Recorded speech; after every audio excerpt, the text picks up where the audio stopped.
우리가 믿음의 생활을 할 때 대부분의 문제는 사실 우리 자신에게 있습니다. 우리들은 신앙생활하면서 하나님 탓하는 경우도 많이 있고요. 남의 탓하는 경우도 많이 있습니다. 그리고 하나님께서 내 기도를 들어주시지 않는 것에 있어서 절망을 할 때도 있고, 사람들을 바라보면서 소망 없음과 덧없음을 느낄 때도 있습니다. 그러다 보니 믿음 생활하면서 소망을 잃는 경우도 참 많이 있습니다.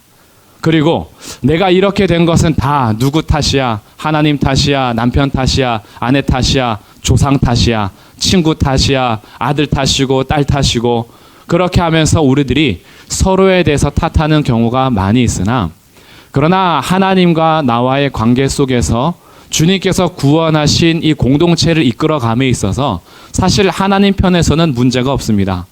이사야가 지금 40장부터 계속 해오는 말이, 하나님은 여전히 전능하시고, 하나님은 너희를 위로하시고, 하나님은 너희를 구원할 수 있는 그런 하나님이고, 또한 하나님은 너희를 구원하고 싶어하는 하나님이다. 그러니 하나님 편에는 문제가 없어요. 남도 마찬가지입니다. 남 탓하면서 아수르 때문이야, 바벨론 때문이야, 우상을 섬겼던 우리 조상들 때문이야, 그리고 지금 저기 유대 지도자들 때문이야, 그렇게 하면서 남의 탓하는 하는 그들에게, 아니, 너희가 아무리 사막과 같은 길을 걸을지라도, 너희가 아무리 황폐한 곳을 지날지라도, 너희가 그 길을 지남에 있어서 환경과 상황, 다른 사람들과의 관계는 내가 구원함에 있어서 아무 문제가 없어. 왜냐하면 나는 그것들에게서 너희를 구원하는 하나님이기 때문이다. 우리가 하나님 탓하고 남의 탓을 하면서 가지만, 사실은 하나님은요, 우리를 기뻐하시고 구원하실 것이고 힘이 있으시고 그리고 계획도 있으신데, 그것이 남이 어떻게 하든 간에 우리가 만나는 상황이 사막이든 황폐한 곳이든 상관없다는 거예요. 그러면 우리가 믿음 생활할 때 뭐가 문제냐? 우리에게 믿음 없음이 문제라는 겁니다. 너희가 하나님을 어떻게 알고 있느냐라는 거예요. 너희가 하나님을 어떻게 알고 어떻게 믿음 생활을 하느냐, 그것이 이제 문제라는 거죠. 그래서 하나님께서는 지금 그 얘기를 쭉 하시는 거예요. 너희들에게 있어서 문제는 나도 아니고 남도 아니라 너희 안에 도대체 나를 향한 믿음이 어떻게 되느냐의 문제예요. 나를 과연 믿느냐라는 거죠. 내가 이 사막 가운데 물을 낼 것을 믿느냐? 내가 과연 너희를 구원할 수 있는 전능자라는 것을 믿느냐? 너희는 도대체 나를 어떤 하나님으로 알고 있으며 너희의 믿음은 지금 어디를 향하고 있느냐? 우리의 믿음 생활의 대부분은요, 나의 믿음 없음에 있습니다. 그러다 보니까 오늘 52장 1절에서는 동사 하나를 반복적으로 사용합니다. 그게 뭐죠? 시온이요? 뭐 하라 그래요? 깰지어다, 깰지어다. 히브리어가 반복되는 것은 무슨 의미라 했죠? 강조하는 것. 깰지어다, 깰지어다를 강조하는데, 지금 하나님께서 시온 백성들에게 말씀하시는 것을 사실은 시온 백성들이 먼저 하나님께 이렇게 요청한 바가 있었어요. 그것이 51장 9절입니다. 자, 한번 보겠습니다. 51장 9절과 10절을 읽어보겠습니다. 시작.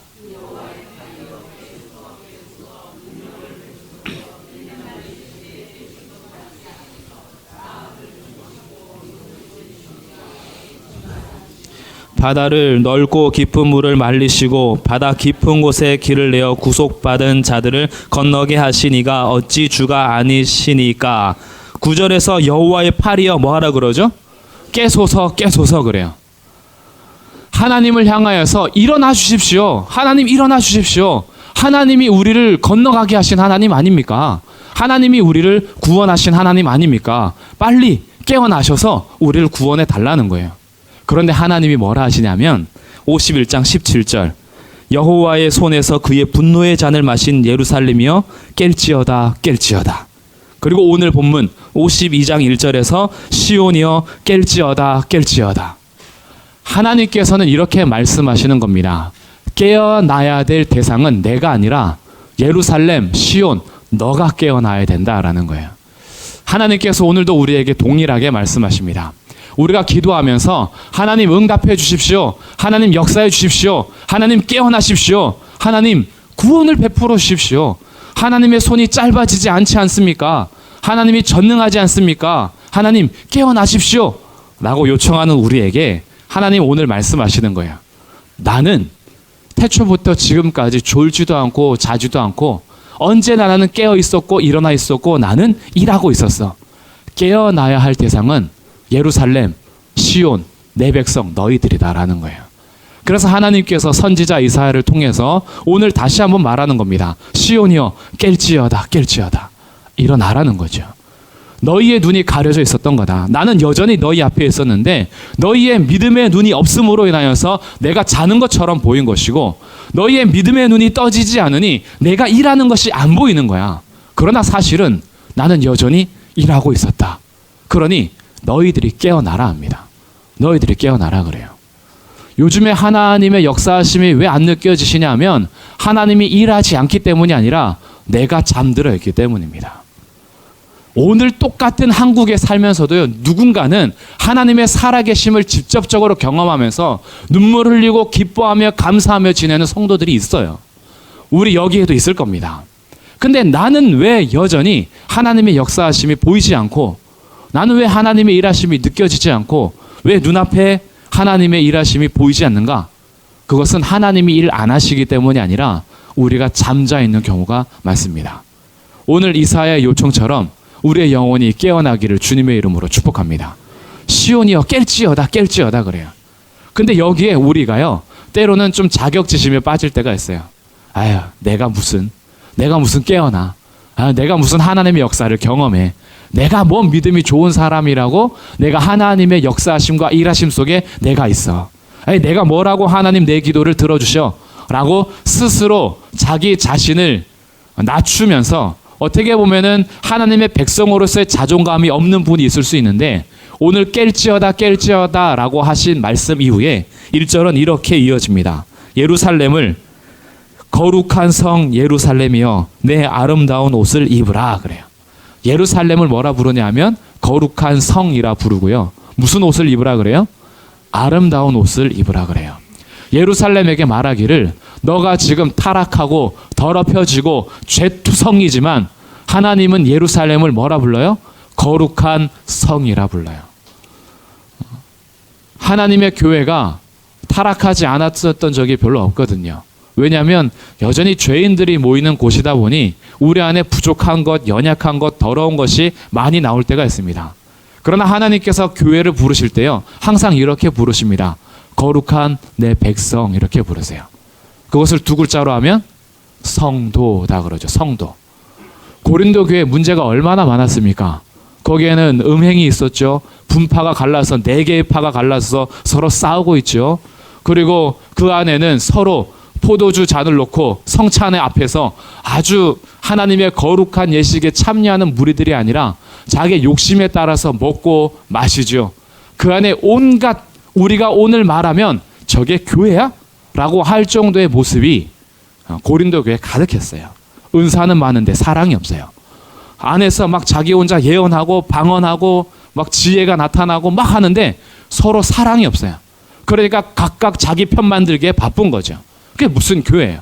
그런데 하나님은 그것을 교회가 아니라고 한 적이 없어요.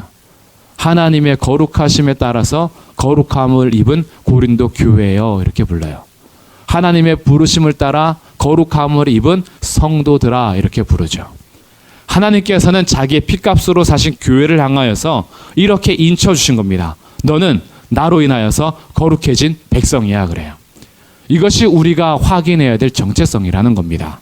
오늘 여기 나와서 기도할 때도요 우리 스스로 자격 없음을 확인할 때가 있어요. 아유 내가 무슨 기도할 자격이 있어. 내가 여기 와서 무슨 응답 받을 자격이 있어. 내가 무슨 하나님의 역사를 본다고 에휴 내가 뭐 했다고 라고 하시는 분이 혹시 있을지 모르지만 하나님께서는 우리를요 예수님 핏값으로 사신 거룩한 백성으로 보시는 겁니다. 그래서 여기 오기 전까지 내 자격 없어도 괜찮아요. 우리가 오늘 예배하고 기도하는 자격은 내 자격으로 하는 것이 아니라 나를 거룩하다 부르신 예수님의 자격으로 나오는 거예요. 그러니 기도할 때요 믿음으로 구하십시오. 기도할 때 이게 될까 안 될까 의심하면서 바람에 밀려 요동치는 사람의 마음처럼 두 마음을 정한 자가 아니라 오직 믿음으로 간구하면 하나님께서 반드시 응답하여 주십니다. 그 응답이 나의 뜻과 다를지 몰라도 내가 생각한 것 이상으로 훨씬 더 넓고 크게 후히 주시는 분이 바로 우리 하나님이십니다. 그래서 오늘도 나올 때요, 피곤해도요, 이기셔야 돼요.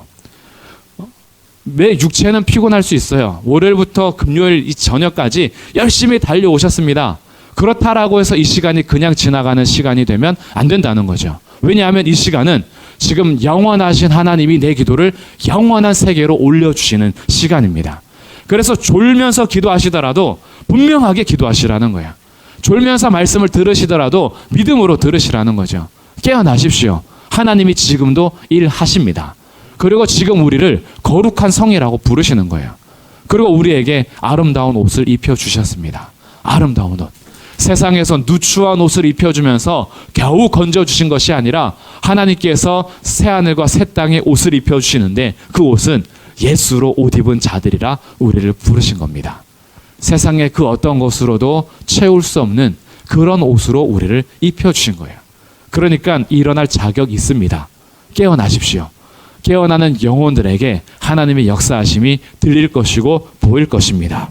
왜냐하면 하나님께서 3절 이와 같이 말씀하시되 너희가 값없이 팔렸으니 돈 없이 속량되리라. 하나님께서 아무 것 받지 않고 우리를 속량해 주셨기 때문입니다. 그래서 우리들이 하나님의 속량하심을 받았으면요, 깨어나서 하는 노래가 있습니다. 그 노래가 7절부터 9절에 기록된 노래예요. 7절은 독창이고요, 8절은 중창이고요, 9절은 합창입니다. 노래가 점점 풍성해지기 시작하는데 나 혼자서 하나님의 구속하심과 하나님의 속량하심에 감사하면서 불렀던 그 노래가 사람들이 모이면서 중창을 이룹니다. 그래서 그것을 같이 선포해요. 그 선포하는 것들이 나중에는 합창을 이룹니다. 그럼 그 노래가 뭐냐? 자, 7절입니다. 같이 읽어보겠습니다. 시작.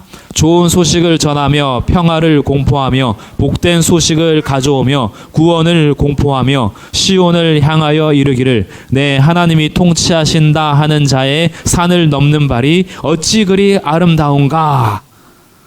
좋은 소식을 전하는데 이 소식은요, 세 가지 열매를 갖고 옵니다. 첫 번째가 평화를 공포하게 되죠.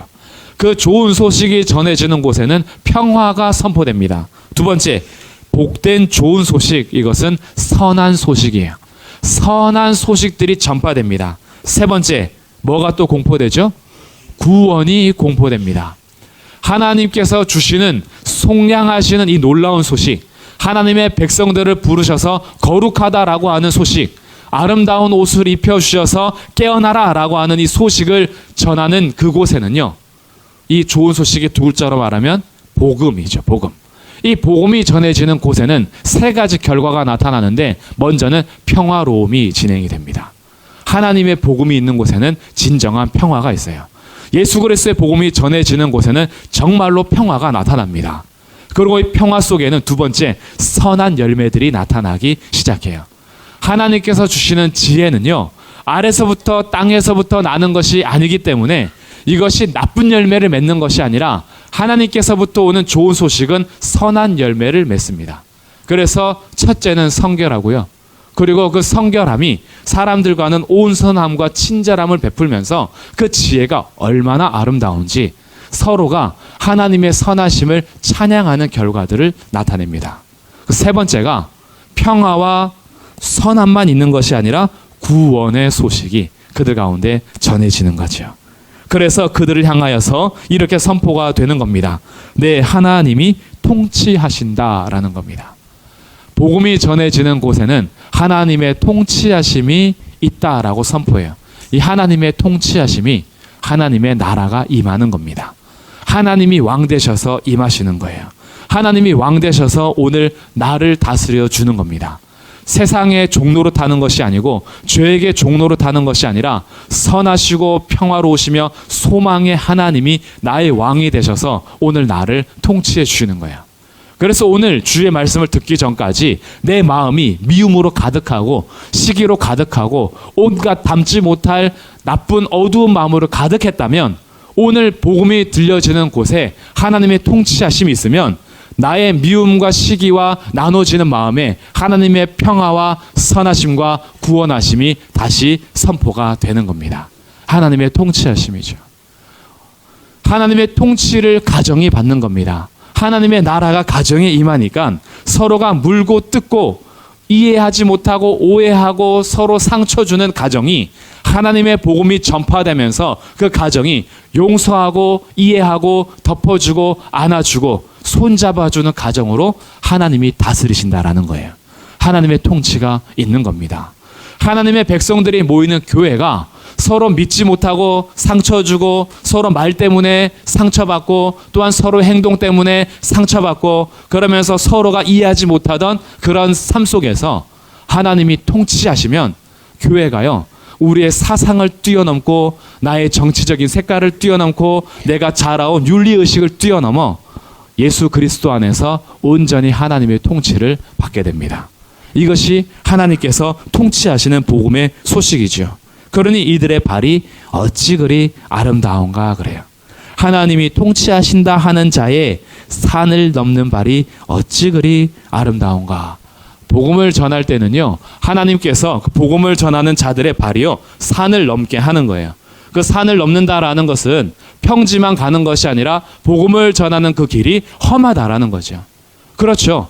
복음을 갖고 있는 자들이 이 땅을 살아가는 동안에 십자가 지고 살기 때문에 그렇습니다. 복음을 전하면서 영광을 받는 것이 아니라 복음을 전하면서 멸시와 천대를 받아요. 하나님의 복된 소식을 가지고 가면요, 자존심 상하는 일이 많이 생깁니다. 차라리 세상 방법대로 하면은 떵떵거리면서 살 텐데 복음을 전하러 가서 혹시나 복음을 영화롭게 하지 못할까 봐, 혹시나 예수님의 이름이 욕먹을까 봐, 혹시나 내가 잘못함으로 인하여서 혹시나 내가 교회를 욕되게 할까 봐 자존심 꾹 누르고 하고 싶은 말 참아버리고, 이것이 산이에요.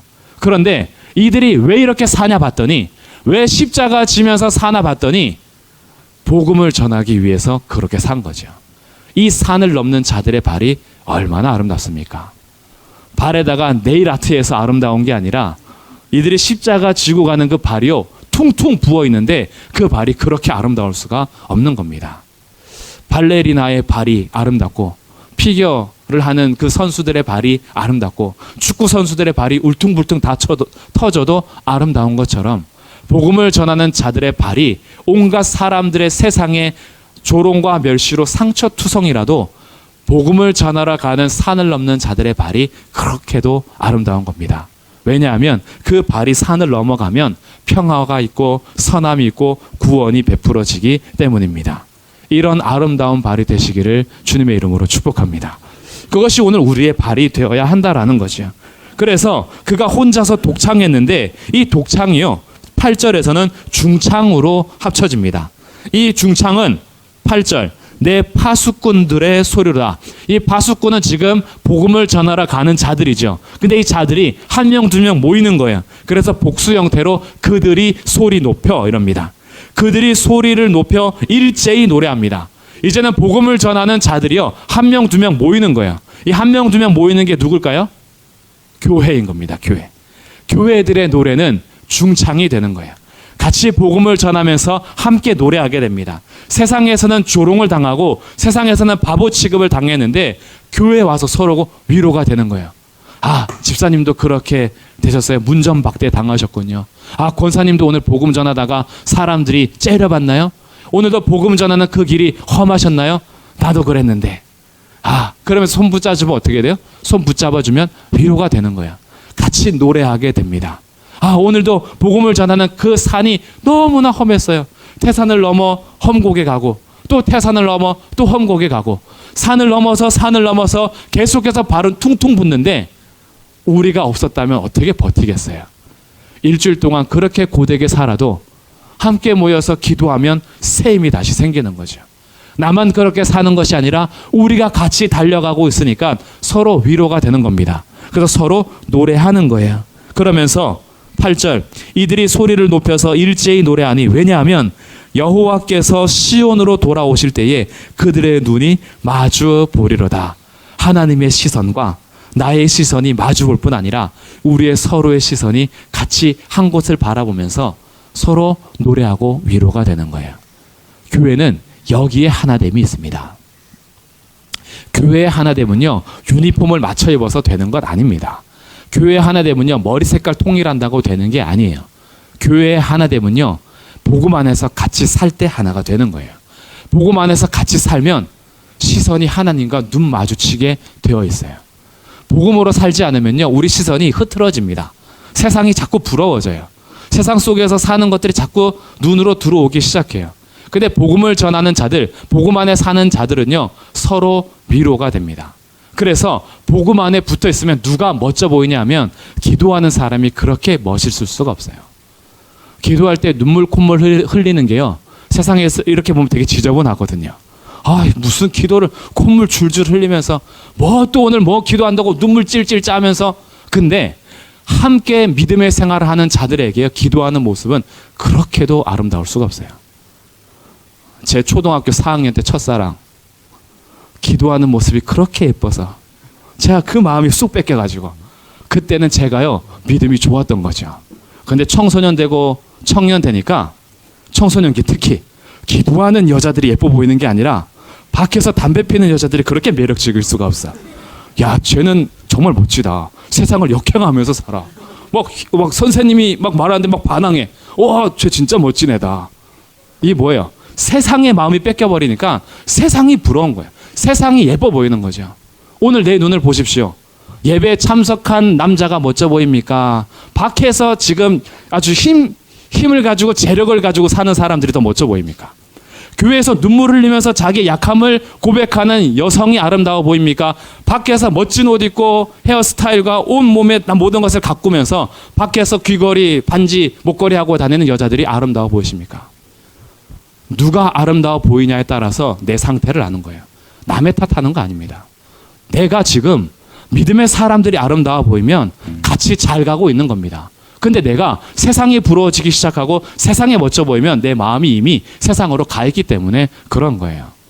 같이 아름다운 발이 되는 산을 넘는 자들은요, 함께 모여서 노래하는데 여호와의 눈과 마주치게 됩니다.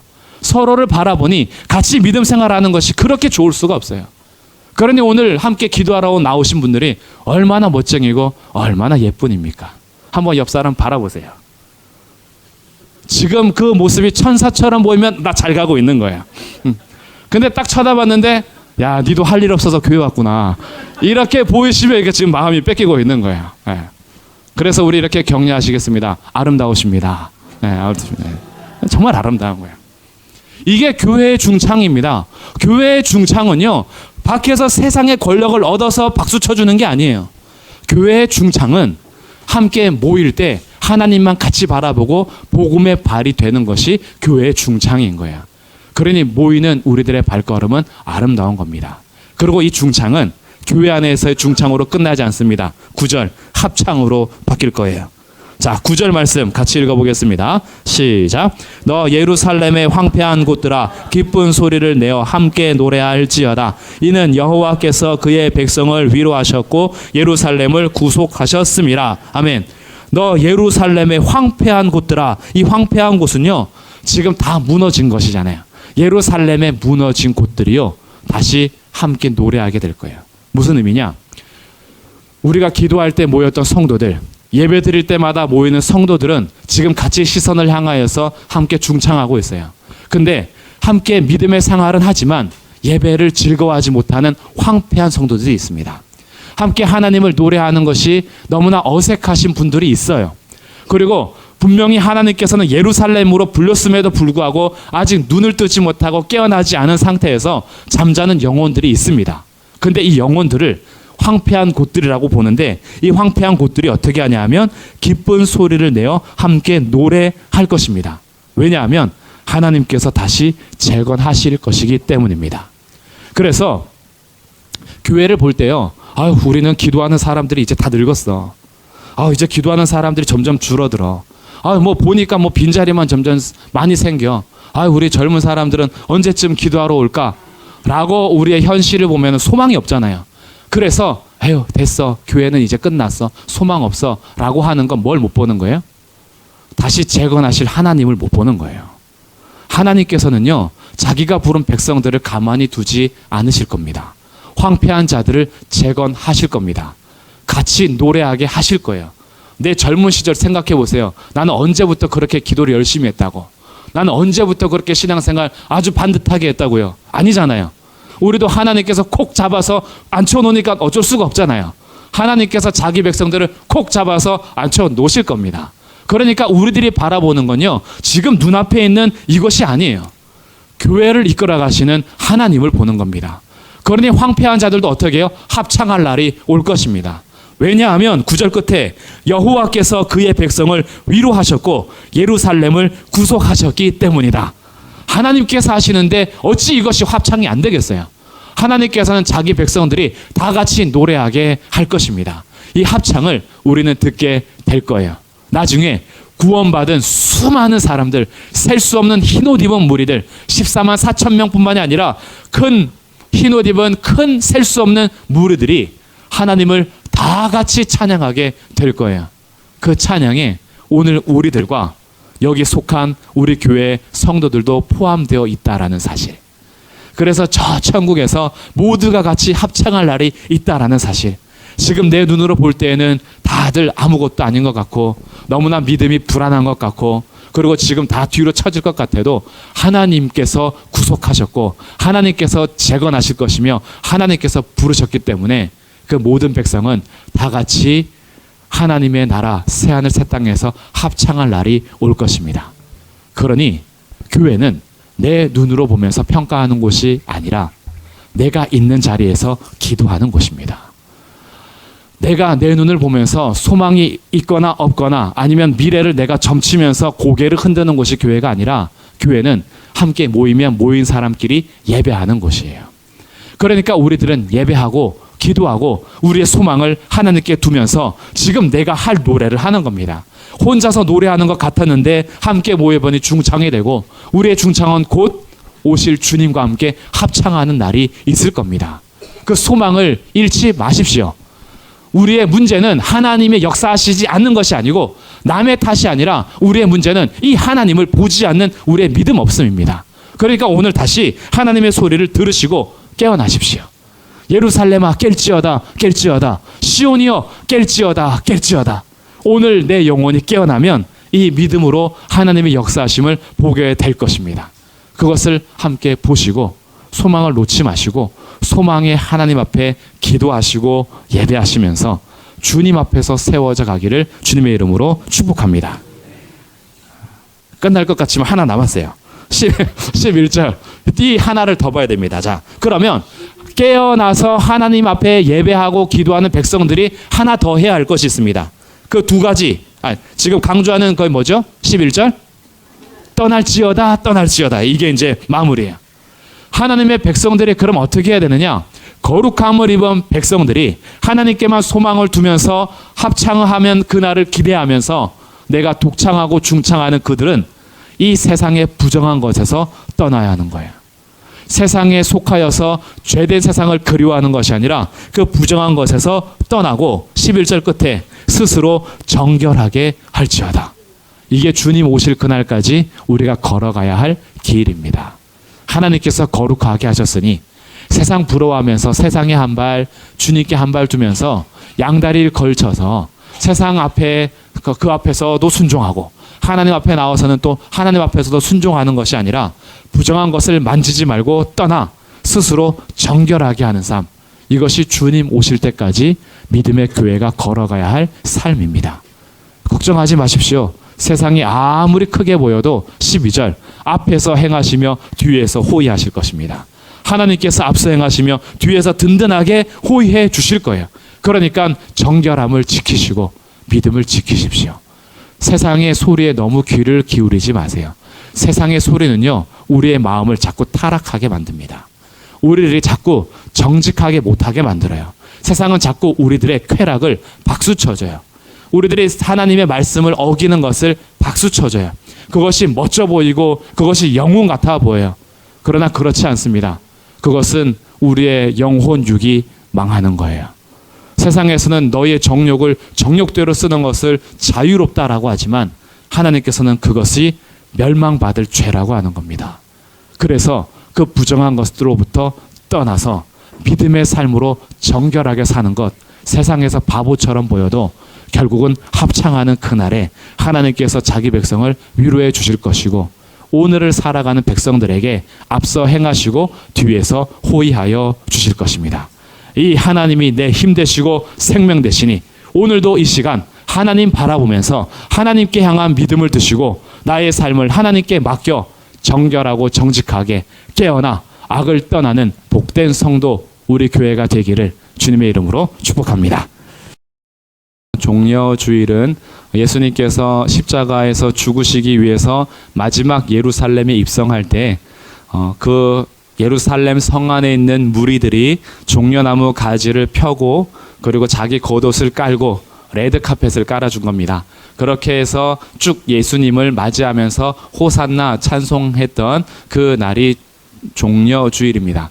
그래서 이제 다음 주가 되면은 예수님께서 예루살렘에서의 일주일을 보내면서 십자가에서 죽으시기까지의 그 행적이 다음 주에 진행이 되는 절기가 됩니다. 그래서 특별히 다음 주 금요일을 성금요일로 구별하여서 말하기도 하지요. 그리고 다음 주 일주일 동안을 고난 주간이라고 합니다. 이 모든 것이 주목하고 있는 것이 무엇이냐 하면 예수 그리스도의 십자가와 부활입니다. 예수님의 십자가, 예수님의 고난 당하심, 그리고 예수님의 부활하심을 통해서 하나님께서 계획하시고 우리를 구원하기 위해서 어떻게 하셨는지를 묵상하고 그분 앞에 서는 것이 고난 주간과 그리고 부활 주일을 통해서 또 다음 주 금요일 예수님의 십자가에 못 박히심을 다시 한번 기리면서 보낼 수 있는 유익입니다.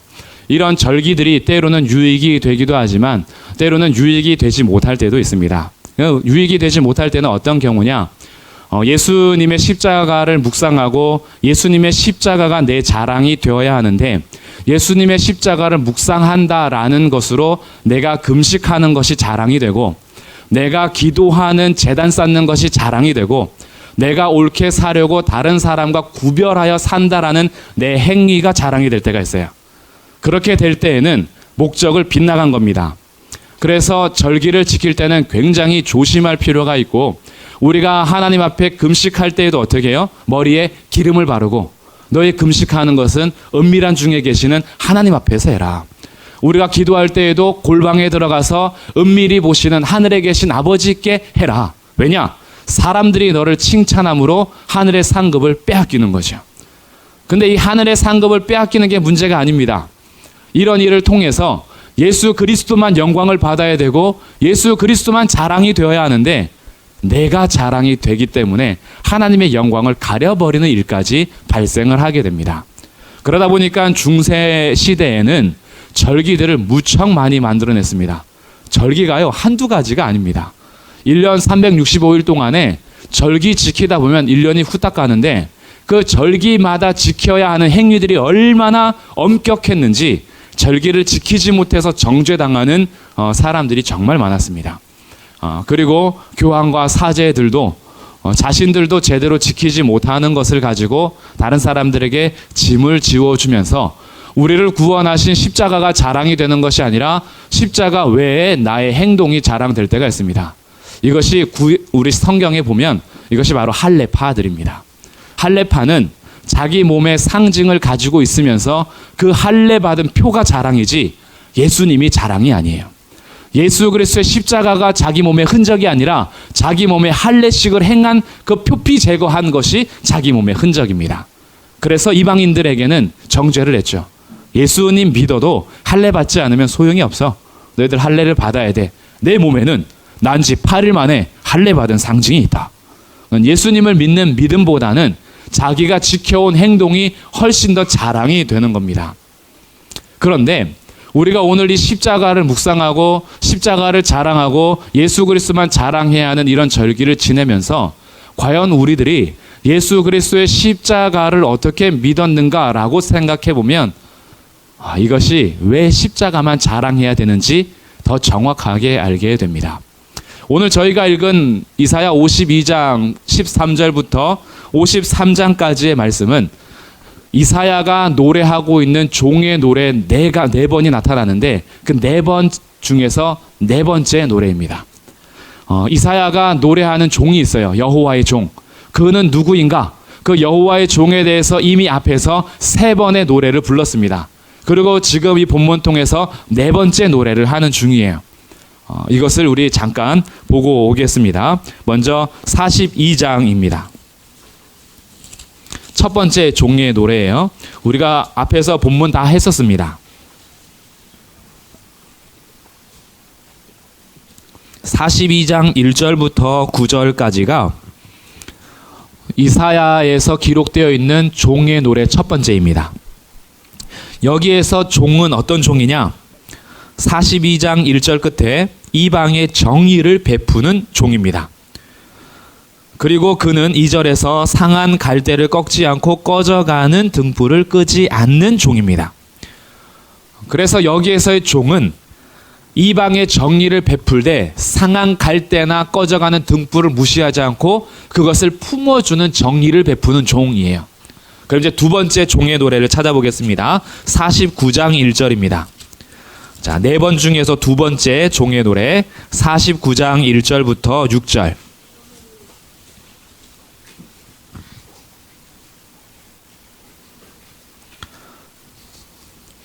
두 번째 종은 어떤 종이었느냐 봤더니, 자, 6절 말씀을 같이 읽어보겠습니다. 시작. 그가 이르시되 내가 나의 종이 되어 야곱의 지파들을 일으키며 이스라엘 중에 보전된 자를 돌아오게 할 것은 매우 쉬운 일이라. 내가 또 너를 이방의 빛으로 삼아 나의 구원을 베풀어서 땅끝까지 이르게 하리라. 이방의 빛 되시는 그 종이에요. 근데 그 종은요, 무기가 있었습니다. 그 무기가 49장 2절이에요. 내 입을 날카로운 칼같이 만들겠고 나를 갈고 닦은 화살로 만드셔서 화살통에 숨기셨다. 그 입이요, 칼이 되고 화살이 된답니다. 그럼 입에서는 뭐가 나오죠? 말이 나오죠. 그러니까 여호와의 종은 그 입의 말을 통해서 무기가 된다라는 거예요. 그리고 그가 이방의 빛이 되십니다. 세 번째 종의 노래는 50장입니다. 50장 4절부터 9절이에요.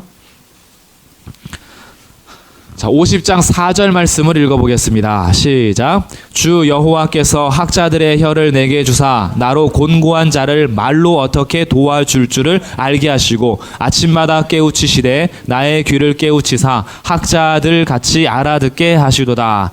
세 번째는 학자들의 혀, 이것이 배우는 자들의 혀라고 했습니다. 배우는 자들의 혀는 종의 역할인데 이것이 곧 말씀 선포입니다. 칼과 화살로서 입에 무기가 됐던 그 종은 말씀이 육신이 되어 이 땅 가운데 오시는 종이라는 거예요. 그래서 그가 학자들 같이 그 혀를 열어주셔서 아침마다 깨우쳐 주시고 귀를 열어주시는 역할을 하는 그가 바로 여호와의 종입니다. 이 세 번의 노래의 종은 다 똑같은 종이에요. 그리고 나서 오늘 네 번째 노래가 시작이 되는 겁니다. 그래서 52장 13절부터 53장까지가 이제 마지막 네 번째 종의 노래입니다. 13절, 52장 13절 제가 읽어보겠습니다. 보라, 내 종이 형통하리니 받들어 높이 들려서 지극히 존귀하게 되리라. 자, 여기서 형통하다라는 번역은요, 우리로 하여금 조금 오해의 소지가 있습니다. 여기서 형통하다라는 번역은 그가 어떤 일을 완성했다라는 의미예요. 내 종이 그의 일을 완성했다라는 겁니다. 목적을 다 이루었다라는 거예요. 그래서 내 종이 오면은 뭐합니까? 하나님께서 맡겨주신 일을 완성하리니 그러면 내가 받들어 높이 들려서 지극히 존귀하게 된다. 종이 받들어 높이 들려서 존귀하게 된대요. 이거는 최상의 표현입니다. 그냥 높이 들린 것이 아니라 받들어 들려서 높이 되는데 지극히 존귀하게 된대요. 근데 이 표현은 누구한테만 쓸 수 있냐 하면 하나님께만 쓸 수 있는 표현입니다. 이사야가 집중적으로 계속 말하고 있는 바는 무엇이냐 하면 이 세상의 피조물 중에서 경배받을 일은 오직 하나님밖에 없다. 이 세상에서 높임 받아야 되는 분은 오직 하나님밖에 없다. 이 세상에서 영화로워야 하는 분은, 영광을 받아야 하는 분은 오직 하나님밖에 없다. 이것을 계속 강조하고 있어요. 그런데 지금 52장 13절에서 누가 이런 대우를 받냐 하면 내 종이 받는답니다. 내 종이. 그래서 결국 이스라엘을 말하는 것도 아니고 이스라엘 선지자 중에 한 사람을 말하는 것이 아니라 42장에서 49장에서 50장에서 그리고 52장과 53장에서 동일한 종을 전하는데 이 종은 하나님과 같은 분이에요. 하나님과 같은 분으로 이 땅 가운데 여호와의 종으로 오신 분 누굴까요? 예수 그리스도. 지금 이사야는 계속해서 메시아를 노래하는데 그 메시아가 하나님의 종으로 오지만 그 메시아 또한 하나님이심을 밝히 드러내주고 있는 겁니다. 그러니 하나님이신 그분이 종으로서 왔다라는 거예요. 종으로서 왔는데 어느 정도까지 하나님께서 하실 거냐 하면 14절 같이 읽어보겠습니다. 놀라운 장면이에요. 이 놀라는 장면인데 14절 읽습니다. 시작. 전에는 그의 모양이 타인보다 상하였고 그의 모습이 사람들보다 상하였으므로 많은 사람이 그에 대하여 놀랐거니와. 사람들이 놀라요. 왜 놀라나 했더니 타인보다 상하고 사람들보다 상했대요. 이 표현이 참 중요한 표현인데 타인보다 상했다라는 것은 비교해서 다른 어떤 사람들보다 더 상했어 이런 개념이 아니라 사람으로 보기에 볼 수 없을 정도로 상한 그 표현이에요. 그런 거 있잖아요. 우리가 가끔씩 이게 조금 잔인한 표현이긴 한데 죽은 지 오래된 사람들 그 발견하지 못해서 죽음을 발견했을 때 이것이 사람의 형체인지 동물의 형체인지 알아보지 못하는 그 상황이죠. 여기가 쓰는 단어가 그런 표현입니다. 그가 얼마나 상했는지 사람인지 동물인지 구분을 못할 정도로 상한대요. 언제요? 전에는 그가 타인보다 사람들보다 상해서 그가 사람인지 분간을 못하겠답니다. 어느 정도로 찢어졌길래 어느 정도로 상했길래 도대체 얼마만큼 터졌길래 그가 사람처럼 안 보이는 거예요. 그래서 사람들이 놀랐습니다. 왜냐하면 지금까지 말하는 종은 굉장히 이방의 빛이 되죠. 그 입이 무기죠. 학자들의 혀로 오셔서 가르치죠. 상한 갈대를 꺾지 아니하고 꺼져가는 등불을 불지 않으면서 끄지 않으면서 꺾지도 않고 끄지도 않으며 품어주는 어떻게 보면은 정말 정의를 행하는 왕의 모습으로 종이 표현이 됐는데 그 종이요 예루살렘에 입성을 해서 로마 제국을 짓밟는 것이 아니라 그가 처형을 당하는 자리로 가는 겁니다. 사람들이 놀라운 거죠. 여기에 대해서 깜짝 놀라는 겁니다. 지금까지 말하는 종의 모습과는 너무 비교가 되는 거예요. 아니 어떻게 그분이 하나님의 종으로 오시는 분이 하나님의 그 똑같은 동일한 하나님이 이 땅 가운데 종으로 오셔서 사람처럼도 보이지 않을 정도로 상한단 말인가? 이게 놀라요. 첫 번째 놀라움입니다. 근데 여기서 끝나지 않습니다. 두 번째 놀라움이 있어요. 이 두 번째 놀라움은 예수 그리스도, 여기서 말하는 아직까지 예수님을 정확히 표현하지 않은 구약의 시대에는 여기서 말하는 그가 어떻게 할 것이냐? 그게 15절입니다. 그가 나라들을 놀라게 할 겁니다. 왕들은 그로 말미암아 그의 입이 막혀요. 할 말을 잃은 거죠. 이는 그들이 전파되지 아니한 것을 볼 것이요 아직 듣지 못한 것을 깨달을 것임이라. 그가 그렇게 터지고 상해서 사람처럼도 보이지 않을 정도로 그렇게 낮아져서 놀랐는데 근데 그 낮아졌던 그가 나라들을 다시 놀라게 할 거래요. 왕들의 입이 떡 벌어지거나 아니면 할 말 없을 정도로 봉해질 정도로 그가 높아질 거랍니다. 그러니 지금 14절과 15절은 첫 번째는 그 종의 낮아짐에 대해서 놀라는 거고 두 번째는 그의 높아지심에 대해서 놀라는 거예요. 그런데 낮아짐에 대한 논란은 14절과는 비교할 수 없을 정도로 놀라는 것이 15절에서의 높아짐입니다. 이것을 갖다가 빌립보 교회에다 표현한 것이 빌립보서 2장이에요. 이 장면은 같이 좀 보고 오는 게 좋겠죠. 자, 빌립보서 2장 말씀입니다.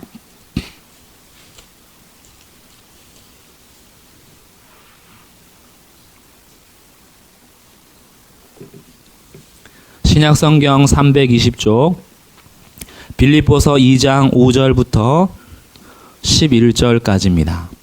이것을 우리가 알아듣기 쉽게 사도 바울이 어떻게 옮겼는지 한번 보세요. 너희 안에 이 마음을 품으라. 곧 그리스도 예수의 마음이니 그는 근본 하나님의 본체시나 하나님과 동일하다는 분이에요. 근데 하나님과 동등됨을 취할 것으로 여기지 않고 오히려 자기를 비워 종의 형체, 종과 똑같은 사람의 형체로 왔다라는 겁니다. 그 형체로 가지사 사람들과 같이 되셨고, 원래 하나님인데 낮아지셔서 사람처럼 된 거예요. 그런데 사람으로 오신 그분이 어떻게 되시냐? 8절 같이 읽습니다. 사람의 모양으로 나타나사 자기를 낮추시고 죽기까지 복종하셨으니 곧 십자가에 죽으심이라. 사도 바울이 십자가라는 말을 쓸 이때 당시는요, 십자가라는 단어만 들어도 사람들이 몸소리 칠 때입니다. 우리들이야 십자가가 영광이잖아요. 예수님께서 그 목적을 완전히 바꾸셨기 때문에 우리들은 십자가를 보면 우리 구원의 상징으로서 찬양을 하게 됩니다. 십자가 찬양하면서 박수치고 기뻐할 수 있는 것은 예수님께서 십자가의 본질을 완전히 바꾸셨기 때문이에요. 근데 이때 당시까지만 해도 십자가는 잔인한 사형틀을 받게 되지 않아요. 나무에 피가 흘러내려서 그 피 비린내가 나는 십자가 사형틀. 그런데 하나님이신 그분이 사람이 되셔서 십자가에서 죽으신 거예요. 그가 과연 사람의 모양처럼 보이지 않을 정도로 얼마나 얻어 터지셨는지, 머리에는 가시면류관 쓰고 피가 떨어지고 있고 채찍을 얼마나 마셨는지 살점이 다 뜯어졌어요. 그에게 침을 뱉질 않나, 로마 군인들은 여전히 조롱하고 있질 않나, 그가 과연 동등한 하나님이신지, 이 땅 가운데 왜 사람의 모습으로 오셨는지 이해할 수 없을 정도로 그의 낮아지심에 먼저 첫 번째 놀라움이 있습니다. 이것이 5장 14절의 놀라움이라면, 두 번째, 하나님께서 그래서 어떻게 하셨느냐? 9절, 이러므로 하나님이 그를 지극히 높여 최고의 높은 자리로 올리셨다라는 거예요. 모든 이름 위에 뛰어난 이름을 주사. 이제 그 일을 감당하신 그가 왕들 앞에서 그 입이 봉해질 정도로 높아지시는 겁니다. 모든 나라들이 그 예수를 보면서, 하나님께서 높이 세우신 예수님을 보면서 깜짝 놀라는 거예요. 이 놀라움이 있는 거죠. 그래서 10절, 하늘에 있는 자들과 땅에 있는 자들과 땅 아래에 있는 자들로 모든 무릎을 예수의 이름에 꿇게 하시고, 결국 이 땅에 있는 모든 왕들도, 모든 피조물도 예수님 앞에 무릎 꿇게 하셨어요. 예수님께서 그 일을 다 이루셔서, 보라 내 종이 형통하리니, 보라 내 종이 모든 일을 완성할 거니 그가 받들어 높이 들려서 존귀하게 되리라. 모든 이름에 뛰어난 이름을 주신 거죠. 그래서 모든 입으로 예수를 그리스도를 주라 시인하여 하나님 아버지께 영광을 돌리게 하셨다. 이 이사야 종의 노래를 가지고 지금 사도 바울은 빌립보 교회에 너희가 품어야 될 마음으로 소개하면서 예수님의 낮아짐과 예수님의 높이심을 동시에 얘기해 주고 있는 겁니다. 그러면 다시 이사야 53장으로 와서, 우리들이 그러면 이 예수 그리스도에 대해서 십자가를 깊이 묵상을 하거나, 아니면 우리가 예수님의 구원하심에 대해서 찬양을 할 때 우리들이 이 길을 걸어가면서도 조심해야 될 것이 있다고 서론에 말씀드렸습니다. 우리들이 하는 신앙 생활이 예수 그리스도의 십자가의 자랑이 아니라 나의 행동이 자랑이 되는 것을 조심해야 됩니다. 그래서 저는요, 오늘 금요 기도에 나온 우리 성도님들을 정말 존경하고 축복합니다. 이 자리에 정말 잘 오신 거고요. 이 자리에서 같이 기도하고 있는 것은 우리로 하여금 정말 잘하고 있는 겁니다. 그럼에도 불구하고 이 자리가 내가 기도함으로 인하여서 기도하지 않는 자들에게 조롱이나 비난의 자리가 되면 예수 그리스도의 십자가의 자랑이 가려지는 거예요. 섬김을 하고 예수님 앞에, 하나님 앞에 충성할수록 조심해야 하는 것이 있습니다. 내 행위가 십자가의 은혜를 가리지 않도록 조심하셔야 되는 거예요. 우리는 요즘에 특별 새벽 기도회를 하고 있습니다. 새벽마다 깨우시는 우리 성도님들이 정말 잘하시는 거죠. 하나님께 반드시 칭찬을 받을 것이고 주님께서 인정하실 것입니다. 그러나 하나님께서 인정하시는 그 자리가 내가 그 새벽을 지키지 않는 자들을 향하여서 정죄하는 자리가 되어서 내가 그것을 자랑하는 행위로 표현이 된다면 예수님의 십자가를 또 가려버리는 거예요. 그러니까 우리들은요, 오늘 이 장면에 있어서 그렇다면 왜 이것이 우리의 자랑이 되지 못하는가를 알아야죠. 아니, 남들은 피곤해서 안 나오는데 난 나왔잖아요. 다른 사람들은 새벽에 나오기 싫은데 나는 뭐 새벽마다 자동적으로 떠지는 태엽 감아놓고, 그래서 난 로봇처럼 만들었기 때문에 나오나요? 아니잖아요. 우리도 피곤하고 싸움이 있습니다. 저도 밤에 잘 때마다 두렵습니다. 내일 새벽에 못 일어날까 봐. 그래서 알람을 최소한 4개를 맞춰놓고 자요. 여전히 두려워요. 밤에 잘 때마다. 그런데 이것이 새벽마다 눈을 떠서 기도할 수 있는 것, 나올 때는 이런 생각을 하고 나와요. 오늘은 가서 기도를 빨리 하고 들어와서 쉬어야지. 그리고 이렇게 나오는데, 나오면 또 부어주시는 것이 있어요. 그럼 또 기도하게 돼요. 그러면서 그냥 하루하루 그렇게 살아요. 그런데 이것이요, 은혜가 아니라 내 행위가 돼버리면요, 이것은 우리로 하여금 서로 다투게 하는 그런 특별한 자리가 되는 거예요. 그래서 우리들이 분명히 기억할 게 있습니다.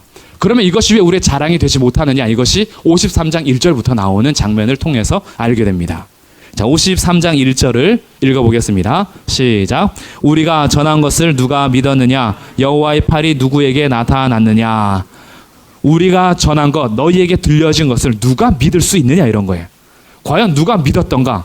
여호와의 팔이 누구에게 도대체 나타났던가? 왜냐하면 2절, 그는 주 앞에서 자라나기를 연한 순 같고 마른 땅에서 나온 뿌리 같아서 고운 모양도 없고 풍채도 없은즉 우리가 보기에 흠모할 만한 아름다운 것이 없도다. 예수님을 표현하는 영화들이 우리의 인식을 망쳐놓은 것이 하나 있는데, 배우들이 너무 잘생겼어요. 예수님의 역할을 하는 배우들이 너무 잘생겨서, 특별히 금발에다가, 그것도 수염을 놔도 어떻게 그렇게 멋지게 수염이 나는지, 십자가에 달릴 때도 멋있잖아요. 그래서 흠모할 만한 뭔가가 있어요, 영화에 나오는 예수는. 근데 성경에서 기록한 예수는 흠모할 만한 아름다운 것이 사실 아무것도 없어요. 예수님을 우리가 받아들이고 영접할 수 있었다라는 것은요, 그의 외적이 잘생기거나 멋져서 받아들일 수 있는 게 아닙니다. 우리들도 만약에 2000년 전에 유대 예루살렘에 있었다면 처음에 예수님 입장하셨을 때는 종려나무 가지를 깔았더라도 예수님께서 십자가 처형을 당할 때는 같이 욕하고 있었을 것입니다. 예수님에서는 흠모할 만한 것이 아무것도 없는 거예요. 그가 흠모할 만한 것은 없는데 와서 로마 군인이라도 압제했다면 멋져라도 했겠죠. 그런데 그 군인들의 손에 비참하게 죽어가는 거야. 그것마저도 안 되는 겁니다. 얼마나 답답했는지 십자가에서 내려오면 그러면 믿을 게 하잖아요. 십자가, 남들은 구원해놓고 자기는 구원하지 못하는 네가 어떻게 하나님의 구원자냐? 그 하나님이 보내신 메시아냐? 믿을 만한 가치가 없는 겁니다. 왜요? 하나님께서 명하신 저주받은 나무에 달려있잖아요. 하나님께서 공식적으로 율법에 기록하였는데 신명기 21장 23절, 하나님께 저주를 받은 자, 나무에 달린 자는 하나님께 저주를 받은 자다. 그런데 하나님이 보내신 구원자가 하나님의 저주를 받은 나무에 달려있으니 보기에 흠모할 만한 것, 믿을 만한 것이 없어요. 어떻게 믿겠습니까? 우리도 2000년 전에 있었다면 같이 침 뱉었을 것입니다. 손가락질 했을 것이고 가서 조롱했을 겁니다. 네가 유대인의 왕이냐? 거짓말하지 마라. 뺨을 쳤을 거예요. 그런데 우리는 오늘 그 예수님을 믿고 십자가를 구원의 상징으로 그 십자가의 은혜를 누리고 있잖아요. 이것을 무엇으로 설명할 수 있겠습니까? 우리가 이걸 어떻게 믿었어요? 믿어지지 않는 건데, 흠모할 만한 것이 없는 건데, 오히려 3절, 멸시를 받았고 사람들에게 버림받았고 간고를 많이 겪었으며 질고를 아는데 마치 사람들이 그에게서 얼굴을 가리는 것 같이 멸시를 당하였고 우리도 그를 귀히 여기지 않았다. 우리들은요, 멸시했어요. 버렸습니다. 우리도 그를 귀히 여기지 않았습니다. 그런데 우리는 지금 어떻게 예수님을 믿고 그 구원에 대해서 감사하며 찬양할 수 있나요? 이것을 무엇으로 꺼내서 얘기할 수 있겠어요? 예수님이 믿어진 것에 있어서 은혜 말고는 얘기할 게 하나도 없는 겁니다. 하나님께서 베푸르신 은혜가 있기 때문에 오늘 믿어진 거잖아요. 하나님께서 우리를 찾아오셔서 은혜를 베풀어 주셨기 때문에 믿음이 생긴 거잖아요. 하나님의 은혜를 먼저 시작하셨기 때문에 그래서 그 믿음으로 우리가 오늘도 기도할 수 있잖아요. 하나님을 의지할 수 있잖아요. 하나님의 은혜를 누리는 자들, 하나님의 은혜를 받는 자들이 하나님 앞에 찬양하고 감사하고 기도할 수 있는 겁니다. 그러니 우리가 오늘도 예배하고 찬양하고 기도하는 행위는 누가 먼저 시작하셨냐면 하나님께서 먼저 우리에게 은혜를 베풀어 주신 시작이 있었기 때문에 가능했던 거예요. 그러니 기도하는 것이 곧 은혜입니다. 오늘도 이 자리에 나온 것이 하나님의 은혜입니다. 새벽에 기도할 수 있는 것이 하나님의 은혜입니다. 하나님의 말씀에 순종할 수 있는 그 삶이 하나님의 은혜입니다. 은혜라는 것은 받을 자격이 없는 자에게 주어진 거예요. 그러니 우리가 무엇을 자랑할 수 있겠습니까? 오히려 십자가를 생각하면서 예수님의 십자가 외에는 자랑할 것이 없어집니다. 그래서 우리들이 53장 오늘 그리고 다음 주, 그 다음 주 셋째 주까지 우리가 이 그리스도의 십자가를 묵상하면서 53장을 나눌 때 우리 안에 예수 그리스도의 십자가 외에는 자랑할 것이 없는 삶 되기를 주님의 이름으로 축복합니다. 우리 안에 가져야 될 흔적은 내 몸에 할례를 행한 내 몸의 상징적인 것이 아니라 나를 십자가에서 구원하신 예수의 흔적만이 우리에게 있어야 되는 거예요. 예수님만이 우리의 자랑이 되어야 하고 예수 그리스도만, 그 십자가만 자랑이 되는 것, 이것이 오늘도 예수님의 죽으심과 부활하심을 기념하는 성도의 삶의 자세가 되어야 할 것입니다. 그런 삶 되시기를 주님의 이름으로 축복합니다. 지난주에 함께 나눴던 장면은 52장 13절부터의 말씀이었습니다. 하나님께서 약속하신 그 종이 형통할 것이다. 여기서 형통한다라는 것은 하나님께서 계획하신 일을 완전히 이루는 것을 의미합니다. 그래서 내 종이 와서 사명을 완수하면 받들어 높이 들려서 지극히 존귀하게 될 터인데, 하나님께서 그 사명을 감당함에 있어서 우리 인간의 지혜와는 너무나 다른 그의 비천함에 놀라고, 또한 그 비참한 이후에 하나님께서 얼마나 높이시는지 그 높이심에 놀라버립니다. 그가 사람의 모양처럼 보이지 않을 정도로 상하고 터졌으며, 그 상하고 터진 종이 왕들과 나라들이 놀라게 할 정도로 다시 높아지셔서 그로 하여금 영광을 받으시는데, 우리가 이 예수 그리스도, 이 종으로 표현되어 있는, 그리고 오늘 복음 안에서 완성된 예수 그리스도를 사실 누가 믿을 수 있었느냐라는 거죠. 사람이 보기에 흠모할 만한 것이 아무것도 없는 그 종, 정말 세상의 눈으로 봤을 때는 존경할 것이 없는 그 종에 대해서 우리가 그를 믿은 것 자체가 은혜라는 것을 함께 나누었습니다. 그리고 이제는 그 종이 이 땅 가운데서 왜 그렇게 낮아지셨는지, 그의 낮아지심은 무엇을 의미하는지, 그 목적과 그가 행하는 이후에 그 행하신 일에 대한 이유가 설명되어 있는 것이 4절부터의 말씀입니다. 그래서 우리 4절부터 같이 말씀을 같이 나누어 보도록 할 텐데, 오늘은 절기적으로 예수님께서 십자가에서 죽으셨음을 기념하는 금요일입니다. 이제 내일 안식하시고 모레가 되면 부활을 기념하는 날인데, 날짜가 정확하게 오늘 죽으시고 내일 모레 주일에 살아나셨다라는 날짜 개념보다 1년에 한 번씩 예수 그리스도의 죽으심과 부활하심을 함께 기념하며 그분 앞에 찬송할 수 있는 마음을 다시 갖는 것은 우리 가운데 유익합니다. 그렇다라고 해서 이런 예수 그리스도의 십자가가 우리의 감상에 젖어서 눈물을 흘리거나 우리의 감상에 따라서 바라봐야 할 십자가는 아닙니다. 예수님의 십자가는 나의 감정에 따라서 봐야 하는 것이 아니라 성경에 기록된 신학에 따라서 봐야 되는 것입니다. 성경에 기록된 하나님의 의도와 성경에 기록된 하나님의 말씀에 따라서 십자가를 볼 때 그 십자가가 의미가 있지, 십자가가 단순히 예수님의 피 흘리심, 불쌍하심, 나 때문에 맞으심, 나 때문에 죽으심, 이런 감상적인 것이 아니라 예수 그리스도께서 왜 십자가에서 그 일을 당하셨는지 성경을 통해서 분명하게 봄으로 하나님께는 영광이 되고 우리들은 하나님 안에서 자신의 존재를 확인해야 됩니다. 그저 이것이 예수님이 나를 위해서 얼마나 피를 많이 흘려주셨는지 감상적으로 올 게 아니라는 거죠. 왜 그 일을 당하셔야만 했는지 오늘 말씀은 그래서 분명하게 알려줍니다. 4절 말씀을 다시 보도록 하겠습니다. 그는 실로 우리의 질고를 지고 우리의 슬픔을 당하였거늘. 그는, 이 종이죠. 하나님의 종, 그는 실로 우리의 질고를 지고 우리의 슬픔을 당했습니다. 그들의 진짜는, 그가 와서 진짜 행한 일은 질고를 졌다라는 건데, 여기에서 질고는 병을 의미하는 거고요. 병을 포함하고 있는 인간의 모든 고통과 고난이 질고라고 번역된 단어입니다. 그러니 지금 예수님께서는 뭘 짊어지셨냐 하면 이 땅에 사람들이 지고 가는 모든 병과 고통과 고난을 졌다라는 거죠. 근데 이 지다라는 말이요, 그냥 단순하게 지어졌다라는 것이 아니라 레위기에서 제사 때 쓰는 용어입니다. 제사 때 언제 쓰냐 하면 그가 그 제물이 안수한 그 제사 드리는 사람의 죄를 짊어지는 의미가 여기서 지다라는 의미예요.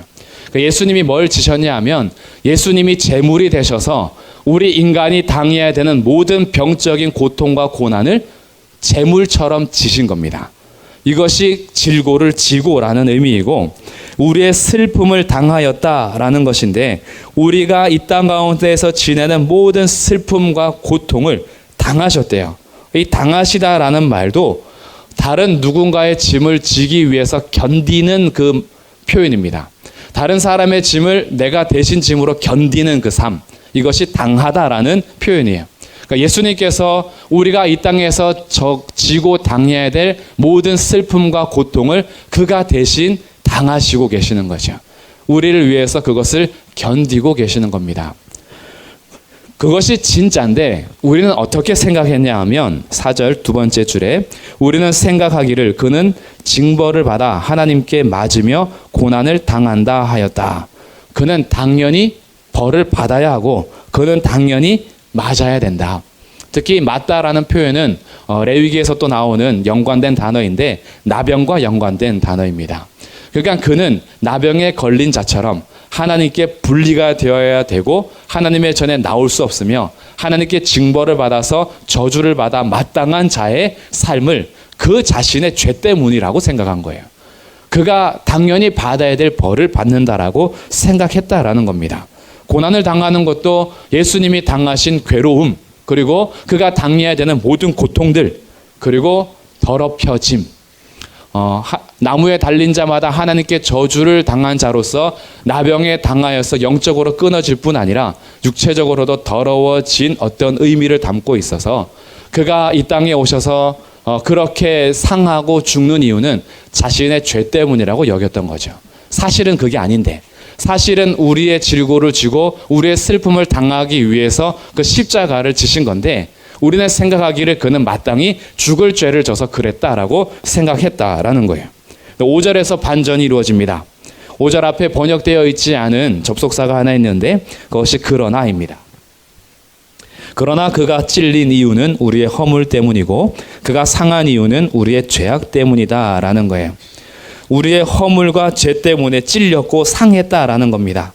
찔렸다라는 표현은 단순히 십자가에 못 박히신 찔림, 머리에 가시 면류관의 찔림, 허리에 창으로 찔림, 이런 찔리다라는 직접적인 표현보다 이 찔림은 항상 죽음과 연관해서 사용되는 그런 표현입니다. 특히 그냥 죽음과 연관되는 것이 아니라 이 땅에서 가장 고통스러운 죽음을 의미할 때 찔렸다라는 표현을 써요. 그러니까 예수님께서 머리에 가시관, 가시 면류관을 쓰시면서 찔렸다라는 것은 우리 때문에 그 머리가 상하고 죽음당한 찔림을 당했다라는 거죠. 십자가 못에 손이 박히고 발이 박힌 이유는 단순히 그렇게 찔린 이유는 그냥 찔린 그 의미가 있는 것이 아니라 우리 때문에 손과 발이 처절한 고통 속에서 죽음을 당한 손과 발이 되었다라는 거예요. 그러면서 허리에 창의 찔리심으로 모든 물과 피를 흘려주셨는데 그 이유가 뭐냐? 그것이 우리의 허물 때문이라는 겁니다. 그가 상한 이유도 나오는데 상하다라는 말은 어디서 맞아가지고 타박상을 입은 정도가 아니라 산산조각이 난 것을 의미해요. 완전히 가루가 되어버린 의미입니다. 그가 이 땅에 오셔서 산산조각이 나고 그의 살점이 떨어져 나가며 그의 모든 물과 피가 쏟아져서 완전히 가루처럼 그의 인생이 가루가 되어버린 이유는 우리의 죄악 때문이다라는 거죠. 성경에서 기록되어 있는 죄라는 것은요, 세 가지의 의미를 사용하고 있는데 각각 표현들이 좀 다릅니다. 오늘 이 5절에서는 두 가지 의미를 사용하고 있어요. 허물이라는 의미하고 죄악 때문이다라는 의미, 두 가지 의미를 쓰고요. 여기서 또 한 가지가 더 있는데 죄하면 우리는 다 똑같은 것 같잖아요. 그런데 허물이라는 죄와 죄악이라는 죄와 범죄하다 할 때 이 죄가 있습니다. 영어 표현으로도 다 다르게 사용이 되는 건데 여기서 허물이라는 것은 하나님을 향한 불순종과 반역을 의미하는 죄입니다. 하나님 앞에 반항하는 거죠. 반항심. 그리고 순종하지 않음. 거기에서부터 나오는 행위, 이것이 허물이라는 거예요. 하나님께서 말씀하시면 여전히 이 안에서 반항하는 것, 하나님 말씀하심에도 불구하고 여전히 거역하는 것, 이것이 허물인데 그런 반항 때문에, 그런 반역 때문에 예수님, 그가 찔리셨다라는 거죠. 우리의 죄악 때문에 상했다라고 하는데 이 죄악은 간단히 말하면 뒤틀려져 버린 겁니다. 그의 심령이 뒤틀려져 버렸어요. 우리 내적인 죄성을 의미합니다. 우리가 하나님을 향하여서 마음이 곱지 않고요. 뭔가 뒤틀려져 있어요. 사춘기 자녀들처럼. 부모님이 말만 하면 곱게 듣지 않죠. 무슨 말만 하면 뒤틀려서 듣죠. 왜요? 속에 이미 뒤틀림이 있기 때문에. 하나님께서 우리에게 말씀하실 때 그것을 순전하게 받아들이지 못하는 것은 우리의 내성이 이미 죄악으로 가득 차 있다. 이것이 여기서 표현하는 죄악이라는 의미입니다. 또 한 가지 표현하지 않고 있는, 여기서는 나타나지 않지만 성경에 기록된 세 번째 의미는 영어로는 가장 많이 쓰는 sin, sin, 이 죄라는 건데, 이것은 하나님과의 관계 속에서 하나님의 뜻을 벗어난 모든 죄악들을 다 포함하고 있는 것이 죄입니다. 그러니 지금 하나님의 종으로 오셔서 찔리시고 상하시는 이유는 우리의 반역함 때문이고 우리의 뒤틀려져 버린 죄 때문이다라고 그가 그대로 고백하고 있는 거죠. 이사야를 통해서 오늘 우리 가운데 말씀하시는 겁니다. 예수님께서 이 땅에 오셔서 십자가에서 찔리시고 그리고 그가 산산조각이 되신 이유는 예수님이 벌을 받아 마땅해서가 아니라 우리 때문이라는 거예요. 이것을 지금 그대로 고발하고 있는 겁니다. 예수님이 왜 죽으셨는데? 너 때문이야 라고 하는 거죠. 예수님이 왜 그렇게 찔려셔서 고통 가운데 죽으셔야 하는데? 너의 허물 때문이다. 예수님이 왜 이 땅에서 그렇게 산산조각 나셔서 사람들에게 벌거벗긴 바 되며 왜 그렇게 무시와 멸시를 당했느냐? 너의 죄악 때문이다 라는 거죠. 이것을 그대로 고발해 주고 있는 거예요. 사실은 우리가 그렇게 찔려야 하고 우리가 그렇게 산산조각이 나야 하는데 우리를 대신해서 그 짐을 짊어지고 그 우리의 질고를 지고 가시며 우리 대신해서 짐을 지고 가시는 그 종 때문에 우리가 달려야 될 그곳에 우리가 달리지 않았다라는 그런 결과를 우리 가운데 말씀해 주고 있는 겁니다. 그래서 그 5절 하반절에는 이렇게 기록되죠. 그가 징계를 받았기 때문에 우리가 평화를 누리고 그가 채찍에 맞았기 때문에 우리는 나음을 받았다. 그의 징계가 우리에게 준 것은 평화요. 그의 매맞음, 채찍에 찢어지고 상한 것은 우리에게 나음이라는 결과를 준 겁니다. 그래서 오늘도 우리가 하나님과 평화를 누릴 수 있는 것, 이 땅에서 뒤틀려져 버린 내가 사람들과의 관계 속에서 평화를 누릴 수 있는 것, 하나님 앞에 날마다 반항하며 뒤틀려 버리진 내가 이 땅에서 나음을 입을 수 있는 것은 예수님께서 십자가에서 내 모든 죄의 짐을 지셨기 때문이다. 이것이 오늘 성경을 통해서 분명하게 밝혀주는 것입니다. 그런데 이 일을 누가 하셨냐라는 거죠. 이 일을 가룟 유다가 팔아버렸기 때문에, 이 일을 로마 군병이 그를 때렸기 때문에, 이 일을 빌라도 총독이 사형틀에 내주었기 때문에, 이 일을 대제사장과 유대인들이 그를 고발하여서 무리들을 충동시켜 십자가에 못 박으라는 고함을 쳤기 때문에, 이런 이유는 다 부수적인 이유고 오늘 성경은 그 이유를 정확하게 말합니다. 그것이 6절이에요. 우리 같이 한번 읽어보겠습니다. 시작. 우리는 다 양 같아서 그릇 행하여 각기 제 길로 갔거늘 여호와께서는 우리 모두의 죄악을 그에게 담당시키셨도다. 누가 담당시켰다고요? 여호와께서. 이게 이해가 되지 않는 겁니다. 이 모든 일이 부수적인 이유로 인하여서 예수님께서 결국 십자가에서 죽임을 당하시지만 사실은 하나님께서 이 모든 것을 그에게 담당시켰기 때문에, 그랬기 때문에 예수님께서 죽임을 당하시는 겁니다. 예수님께서 사람의 고소와 사람들의 회의와 사람들이 합력해서 예수님을 죽일 수 있다? 그럴 수가 없습니다. 예수님은 그렇게 죽임을 당하시는 분이 아닙니다. 예수님께서 찔리시고 상하신 이유는 아버지 하나님이 그를 내주셨기 때문입니다. 그래서 십자가는요, 단순히 인간의 감상적인 문제가 아닙니다. 하나님께서 우리를 구원하기 위하여서 이미 창세전에 계획한 구원 계획이 실행되는 자리가 십자가인 거예요. 그렇기 때문에 십자가는 더 이상 핑계할 수 없는 표가 되는 겁니다. 십자가가 전해지고 십자가의 복음이 증거됨에도 불구하고 그것을 받아들이지 않는 것은 나중에 하나님의 심판의 때에 핑계할 수 없는 표가 되고 구원받는 우리들에게는 하나님의 능력이 되는 겁니다. 우리가 무엇 때문에 구원을 받습니까? 나의 행위로가 아니라 하나님께서 이미 계획하시고 실행하신 하나님 전부가 이 땅에 쏟아져서 하나님의 전부가 표현되고 하나님의 그 사랑이 확진된 십자가로 인하여서 우리가 구원을 받는 거예요. 그렇기 때문에 십자가는 예수님이 나 대신 죽은 것에 있어서 연민의 감정을 품는 것이 아닙니다. 십자가는 하나님이 얼마나 죄에 대해서 진노하시는지를 보는 하나님의 거룩함이 드러나는 자리요.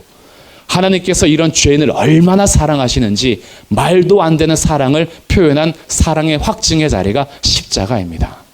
그러니 십자가 신앙은 우리로 하여금 방종하게 할 수도 없고 우리로 하여금 율법주의가 되게 할 수도 없어요.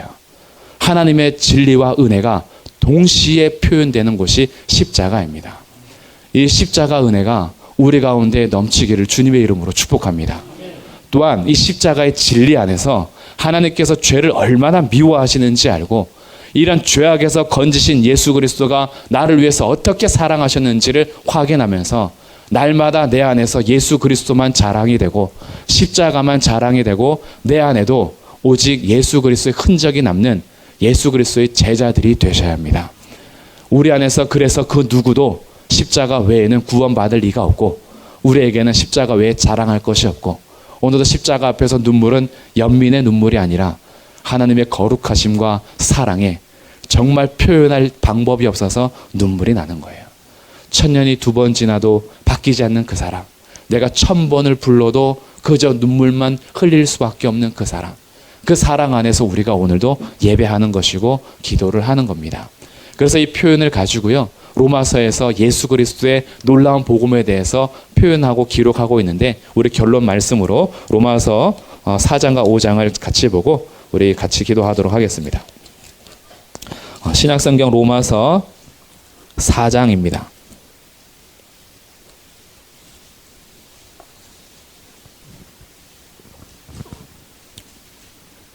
(4장) 23절 3장입니다. 3장 23절.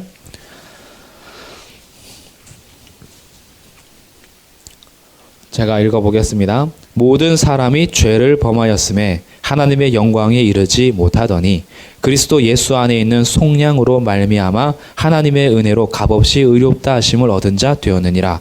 이 예수를 하나님이 그의 피로써 믿음으로 말미암는 화목 제물로 세우셨으니 이는 하나님께서 길이 참으시는 중에 전에 지은 죄를 간과하심으로 자기의 의로우심을 나타내려 하심이니 곧 이때에 자기의 의로우심을 나타내사 자기도 의로우시며 또한 예수 믿는 자를 의롭다 하려 하심이라.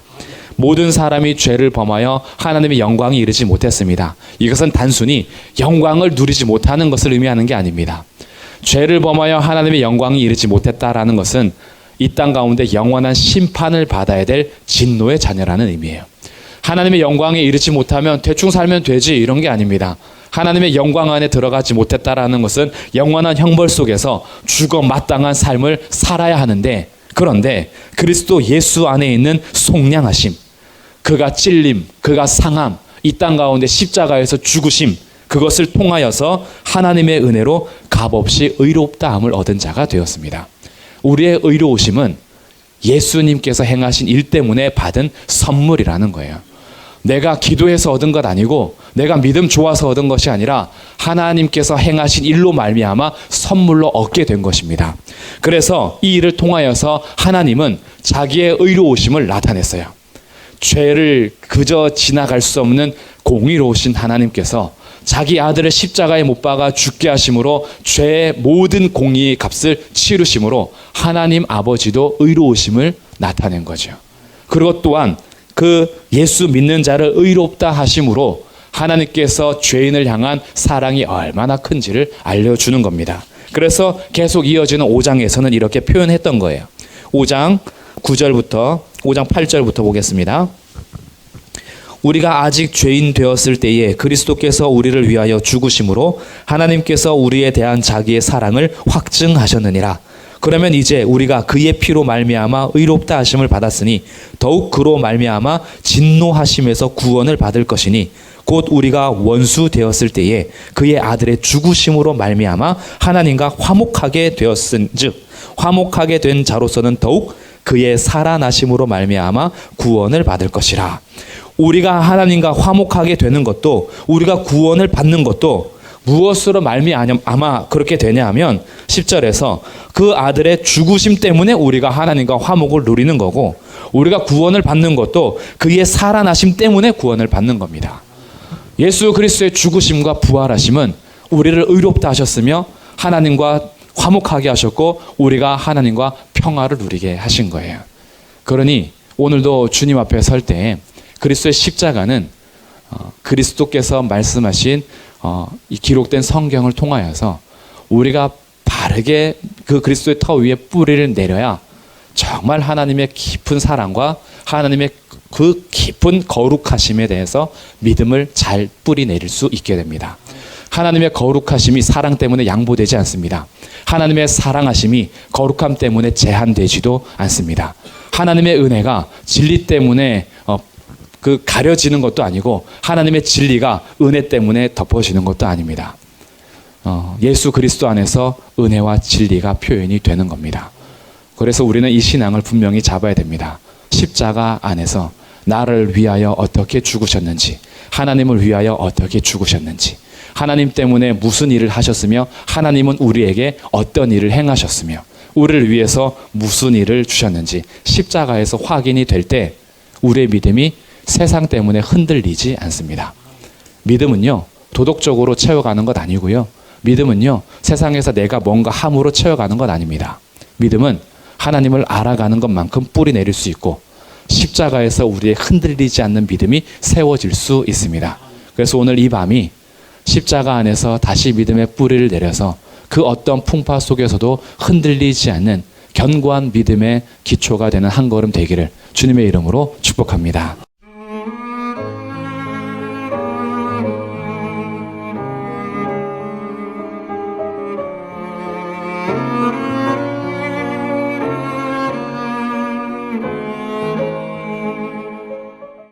이사야 53장은 52장 13절부터 이어지는 종의 노래입니다. 이 종의 노래라고 하는 것은 이사야를 통하여서 앞으로 올 하나님의 종에 대해서 노래한 것을 기록한 것을 종의 노래라고 합니다.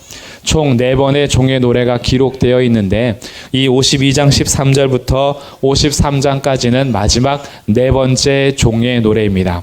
이 종의 모습이 때로는 강한 말씀의 검을 가지고 통치하는 종으로서 모습이 보이기도 하고 때로는 이 종이 긍휼과 사랑이 너무나 많아서 상한 갈대를 꺾지 않고 꺼져가는 심지 등불을 끄지 않는 그런 긍휼이 많은 종으로도 나타납니다.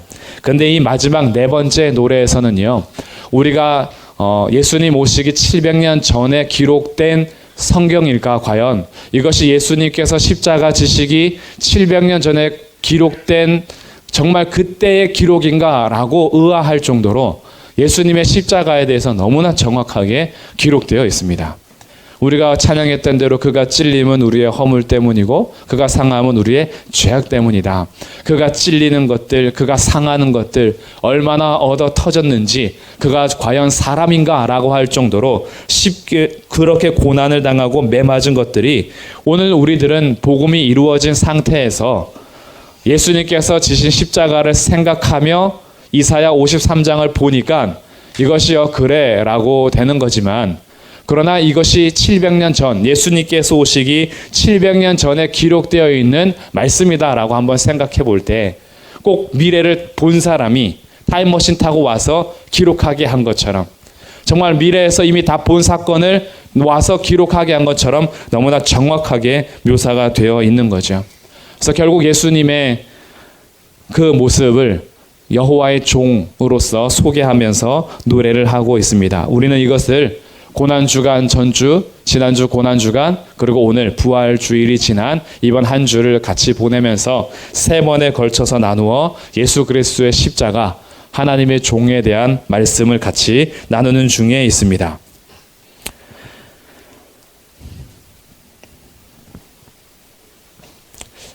오늘은 그 마지막 부분인 이제 7절부터의 말씀인데요. 위의 부분을 먼저 잠깐 살펴보도록 하겠습니다.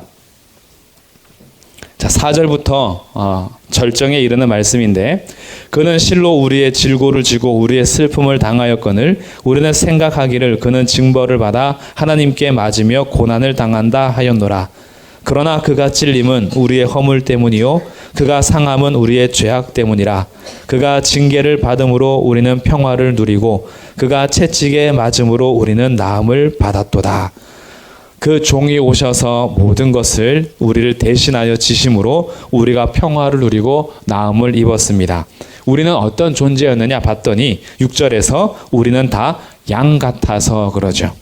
오늘 이 6절과 7절에서는 양에 대해서 비유를 하는데 6절에서는 우리를 양에 대해서 비유하고 7절에서는 여호와의 종이 양과 같아라고 비유합니다. 근데 이 양을 비유하는 것이 좀 다릅니다. 양에게는 크게 세 가지 특징이 있는데 첫 번째는 눈이 어둡습니다. 눈이 어두워서 1m 앞 이상을 보지 못한다 그래요. 그러니까 항상 눈앞에 있는 것만 쫓아가다 보니까 풀 찾다가 낭떠러지에 떨어지는 경우가 다반사입니다. 그리고 눈이 어두우니까 어디로 가는지 알지를 못해요. 그래서 혼자 제 각기 갈 길로 가는 경우가 많습니다. 그래서 양을 칠 때는 꼭 개가 있죠. 개가 옆에서 몰아줍니다. 그래서 양 옆에서 포위하여서 딴 길로 가지 못하도록 그렇게 몰아주는 이유가 눈앞에 있는 것을 보지 못하기 때문입니다. 대신 발달한 것이 있습니다. 귀가 발달했어요. 이것이 두 번째 특징인데요. 귀가 너무 발달해가지고 어렸을 때부터 자기를 불렀던 목자의 음성을 구별할 줄 압니다. 그래서 보통 사람의 목소리보다는 필이나 아니면 어떤 특정한 소리를 통해서 양들을 모집하죠. 그 소리를 들으면서 양들이 목자를 따라가게 되는 겁니다. 세 번째 특징이 있다면 이 양은 자기 주인에게 온순하게 복종합니다. 막 들이받지를 않습니다. 한편으로는 양도 성질이 더럽다고 하면서 양띠 가진 사람들을 뭐라 하는데 제가 양띠거든요. 양이 근데 주인에게는요 어느 정도로 복종하냐? 특히 암양은 자기 털을 밀 때에도 가만히 있습니다. 그래서 양털로 계속 옷도 만들고 이불도 만들고 할 수 있는 것이 반항을 하지 않아요. 그냥 조용히 끌려가서 자기 깎으면 깎는 대로 가만히 있습니다. 이게 양의 세 번째 특징입니다. 근데 양의 두 번째 특징인 귀 밝음은 요한복음 10장에서 예수님께서 비유하실 때 양은 주인의 음성을 안다라고 썼다면 오늘은 첫 번째와 세 번째를 쓰는데 우리를 향해서는 첫 번째 양의 특징을 씁니다. 첫 번째 특징은 눈앞을 제대로 보지 못하는 그런 양의 특징이에요. 그것이 6절입니다. 우리는 다 양 같아서 그릇 행하여 각기 제 길로 갔거늘 여호와께서는 우리 모두의 죄악을 그에게 담당시키셨도다. 우리는 다 양 같아서 멋대로 행했다라는 거죠. 왜? 당장 눈앞의 것을 보지 못하니까. 당장 내 내일도 알지 못하고 나의 미래에 대해서도 볼 수 없으니 내가 그냥 눈앞에 있는 대로 쫓아가다가 혼자서 제 갈 길을 간 겁니다. 이 제 갈 길에서 돌이키게 하기 위해서 해결해야 될 일이 있었는데 그것이 죄악입니다. 단순히 길을 잘못 들었다면 그냥 돌아오게 하면 돼요. 근데 우리가 길을 잘못 든 것은 하나님을 반역하여서 하나님과 원수된 자리에 간 겁니다. 그래서 이 하나님과 원수된 자리에서 돌아오려면 해결해야 하는 것이 있어요. 그것이 허물과 죄악입니다. 그래서 하나님께서는 6절 끝에 우리 모두의 죄악을 그에게 담당시켰다라는 거죠. 그리고 7절은 양의 세 번째 특징을 그의 종에게 비유하고 있습니다. 세 번째 특징은 주인의 말에 고분고분 순종하는 특징입니다. 그래서 7절에서는 이렇게 비유하죠. 그가 곤욕을 당하여 괴로울 때에도 그는 여호와의 종이죠. 그의 입을 열지 아니하였으며 마치 도수장으로 끌려가는 어린 양과 털 깎는 자 앞에서 잠잠한 양같이 그의 입을 열지 아니하였다. 이 양은 가만히 복종하는 거예요. 고분고분하게 말을 듣는 겁니다. 이게 예수님, 여호와의 종으로 오시는 그 예수님도 이 어린 양과 같아. 그러니 지금 똑같은 양을 비유하는데 죄악이 많은 우리들은 근시안적인 당장 눈앞을 보지 못하는 그래서 제갈 길로 가는 양의 특징으로 우리를 비유 삼았다면 예수님은 똑같은 양을 비유하는데 도살장에 끌려가도 주인의 말에 묵묵하게 순종하는 그 모습으로 예수님을 비유하고 있다라는 거예요. 완전히 대조가 되는 거죠.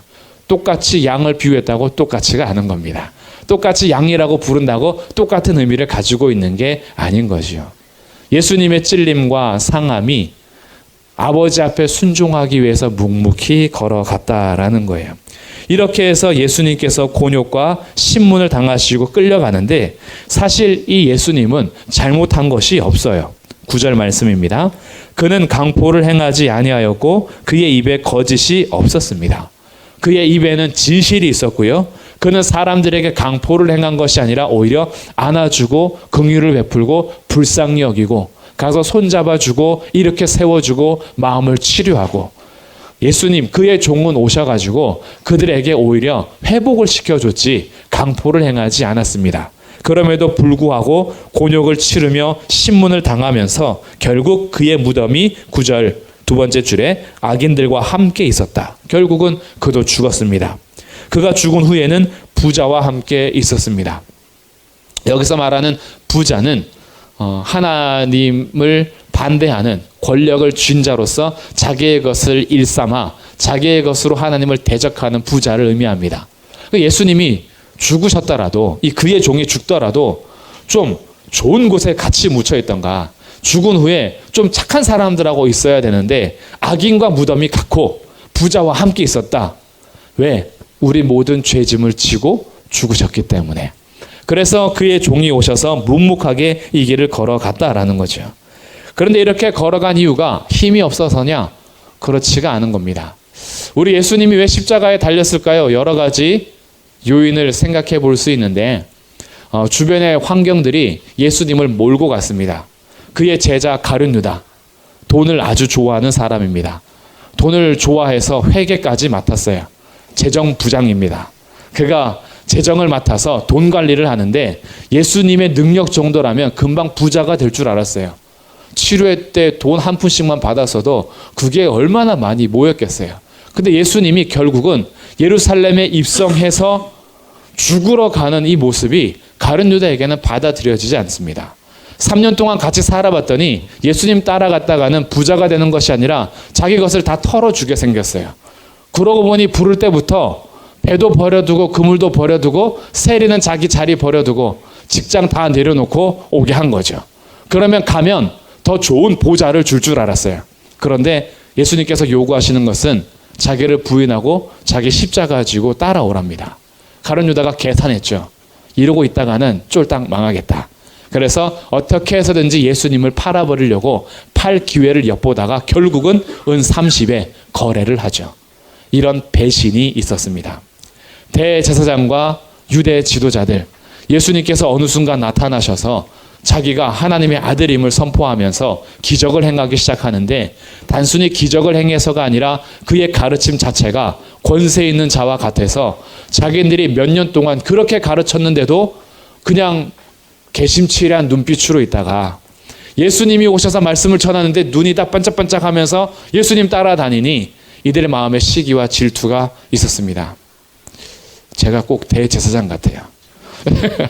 눈이 초롱초롱한 게 아니라 눈이 다 이렇게 힘들어하고 있습니다. 근데 갑자기 예수님이 오셔서 말씀을 전하시니 질투가 난 거죠. 시기가 난 겁니다. 그래서 대제사장과 유대 지도자들은 어떻게 하면 예수를 죽일까 모함하고 때로는 논쟁하고 변론했는데 자기네가 게임이 안 돼요. 어떻게 해서든지 시험에 들게 하거나 넘어뜨리려고 하고 시험을 거는데 예수님이 지질 않습니다.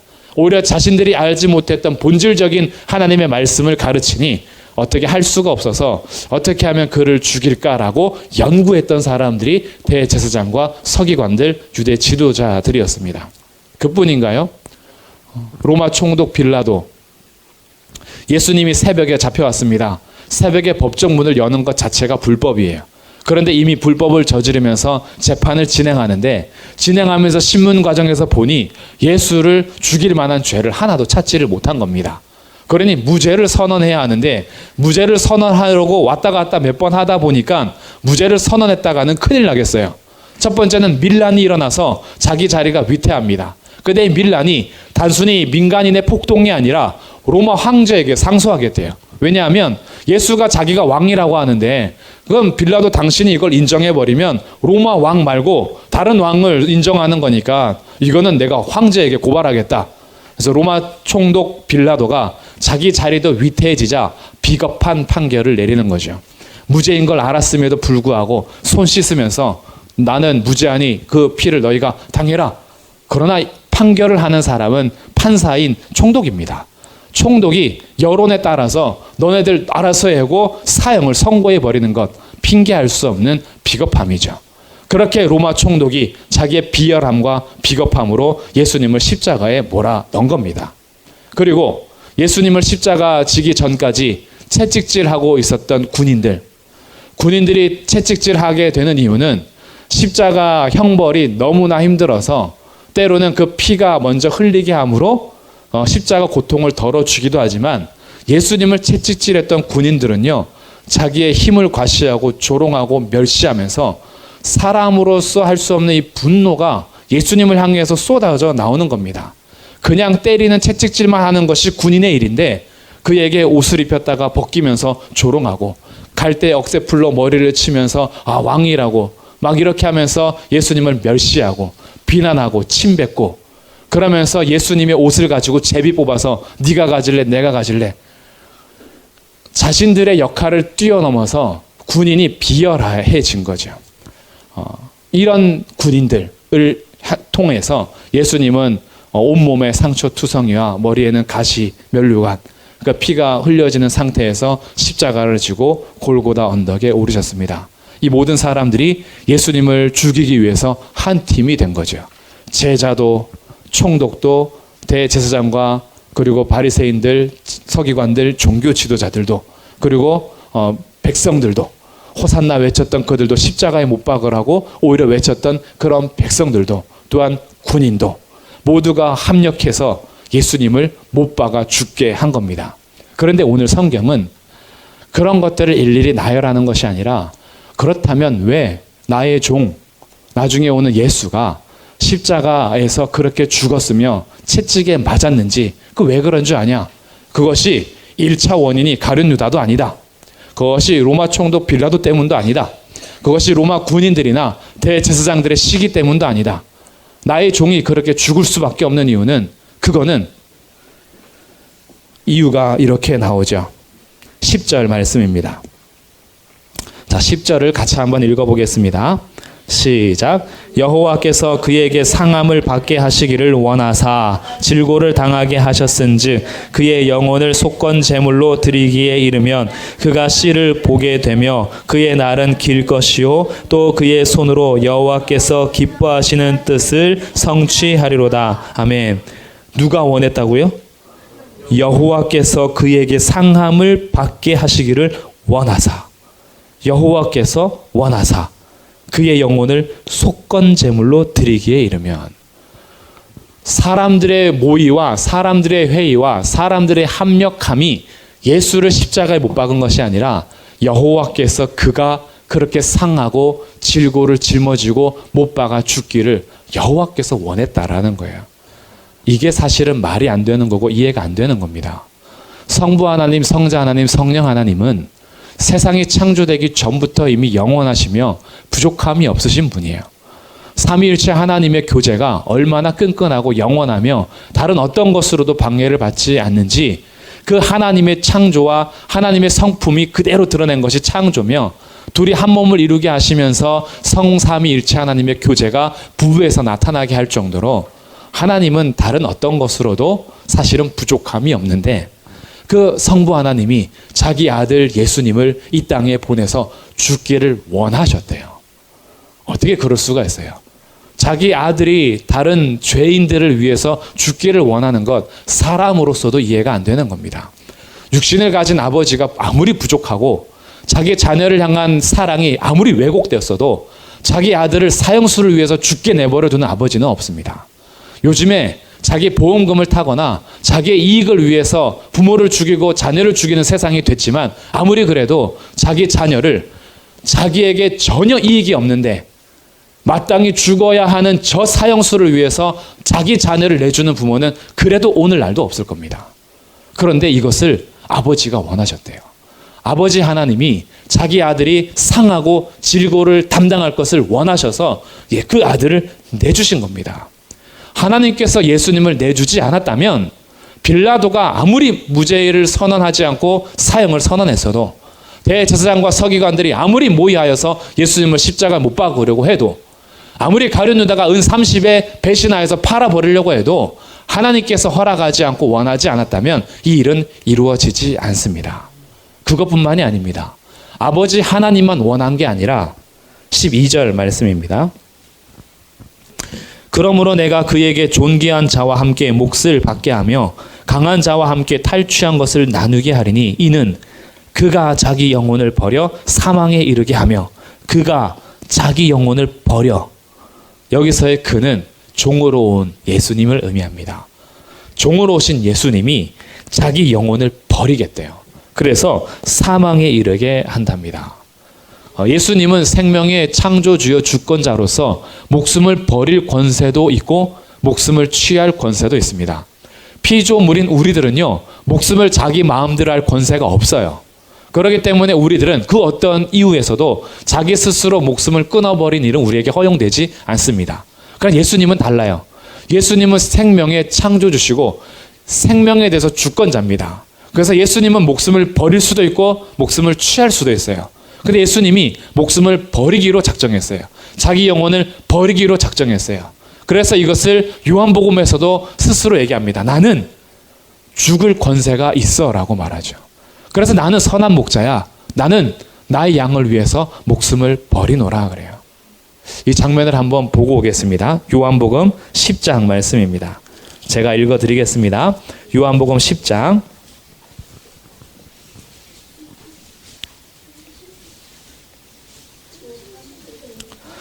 요한복음 10장 14절 나는 선한 목자라 나는 내 양을 알고 양도 나를 아는 것이 아버지께서 나를 아시고 내가 아버지를 아는 것 같으니 나는 양을 위하여 목숨을 버리노라. 18절 이를 내게서 빼앗는 자가 있는 것이 아니라 목숨을 누군가가 빼앗는 것이 아니에요. 예수님이 힘이 없어서 죽임당한 게 아니라는 겁니다. 그 어떤 권세도 예수님의 생명을 빼앗을 수 있는 권세가 없다라는 거예요. 내가 스스로 버리노라. 예수님께서 자기 스스로 버리신 겁니다. 나는 버릴 권세도 있고 다시 얻을 권세도 있으니 이 계명은 내 아버지에게서 받았노라. 그러니 첫 번째는 여호와께서 원하셨습니다. 여호와께서는 아버지 하나님이죠. 두 번째는 아들 하나님이신 예수님도 자기 목숨을 버리기로 결정한 거예요. 이런 하나님의 약속에 따라서 십자가가 허용이 됐던 겁니다. 그러니 십자가에서 예수님께서 채찍질 당하시면서 우리의 모든 질고를 지고 그 상한 이유는 결국 하나님께서 원하셨던 일이요, 예수님께서 자기 목숨을 버린 이유 때문에 그 많은 사람들의 합력이 예수님을 골고다 언덕길에서 십자가로 죽게 한 것이지요. 그 죽음이 결국 무엇을 이루어냈느냐? 다시 본문 말씀으로 오겠습니다. 이사야 53장입니다. 10절 여호와께서 그에게 상함을 받게 하시기를 원하사 질고를 당하게 하셨은즉 그의 영혼을 속건 제물로 드리기에 이르면 예수님께서 제물로 자기를 드리셨죠. 그래서 배상하셨습니다. 죄도 씻을 뿐 아니라 우리의 죄에 더하여서 20% 이상을 속건 제물로서 배상하신 거예요. 그래서 우리 죄에 대해서 목숨만 구하는 것이 아니라 우리 죄 때문에 파괴됐던 모든 것을 회복시키는 겁니다. 그렇게 해서 예수님께서 속건 제물로 드리사 그가 씨를 보게 되며 예수 그리스도를 통해서 후손들이 나오기 시작하는 거예요. 예수님이 맏아들로서, 예수님이 첫 열매로서 그를 따라오는 씨, 오늘 교회를 의미합니다. 예수님으로 말미암아 새로운 피조물들, 예수님 때문에 새롭게 창조된 우리들, 그리스도인들, 그 씨가 예수님 때문에 태어난 거죠. 그의 날은 길 것이고 또 그의 손으로 여호와께서 기뻐하시는 뜻을 성취하리로다. 하나님의 뜻이 이 땅 가운데 이루어지게 된 것입니다. 하나님이 원하시고 예수님께서 원하셔서, 다시 아버지 하나님이 원하시고 아들 하나님이 원하셔서 십자가에서 죽으사 우리 모든 죄짐을 담당하여 우리로 하여금 새로운 피조물이 되게 하셨고 아버지의 뜻이 이 땅 가운데 이루어지게 된 것입니다. 우리가 오늘 교회로 살아갈 수 있는 이유, 유일한 이유, 오직 하나님과 예수님께서 원하셨기 때문입니다. 그래서 우리 아까 처음 불렀던 찬송인데요. 이 세상 가장 아름다운 순종의 눈물, 온 세상 다시 빛나게 한 생명의 눈물. 그가 이 땅에 오신 이후 죽어야 살게 되고 져야만 승리하는 놀랍고 영원한 신비. 이게 이해가 안 되는 거죠. 지는데 그게 승리래요. 십자가에서 죽는데 그게 생명이래요. 그렇게 얻어 터지고 채찍에 맞아서 사람처럼 보이지 않을 정도로 상했는데 그것 때문에 우리가 평화를 누리고 그것 때문에 우리가 나음을 입었대요. 이런 신비를 이루신 분이 하나님이십니다. 하나님께서 교회를 그토록 원하셨어요. 교회는요, 사람의 소원이 아닙니다. 교회는 하나님의 소원입니다. 교회는요, 사람들이 자기의 노력으로 세운 거 아닙니다. 교회는 하나님께서 자기 아들의 핏값으로 세우신 거예요. 그렇게 부름받은 사람들이 오늘 저와 여러분들입니다. 하나님께서 우리가 뭔데, 도대체 우리가 뭐라고, 여호와 우리 주여, 주의 이름이 온 땅이 어찌 그리 아름다운지요. 하나님께서 왜 우리를 돌보시는지, 하나님께서 왜 우리를 위해서 자기 목숨을 버리시는지, 그 이해할 수 없는 사랑 때문에 우리가 오늘도 이곳에서 기도할 수 있습니다. 우리를 힘들게 하고 낙심하게 하고 절망하게 하고 교회로부터 자꾸 멀어지게 하는 그것은 무엇입니까? 예수 그리스도 앞으로 나가지 못하게 하는 혹시 그것은 무엇입니까? 예수님께서 우리의 그런 것 때문에 오늘도 순종의 눈물을 흘리시고 생명의 눈물을 흘리셨습니다. 겟세마네 동산에서 눈물이 피처럼 터지도록 그렇게만 눈물을 흘린 것이 아니라 실제로 자기 몸 안에 있는 모든 물과 피를 쏟으셨습니다. 마지막 피 한 방울까지 오늘 저와 여러분을 위해서 흘리신 거예요. 왜냐하면 우리가 그렇게 죄인이기 때문입니다.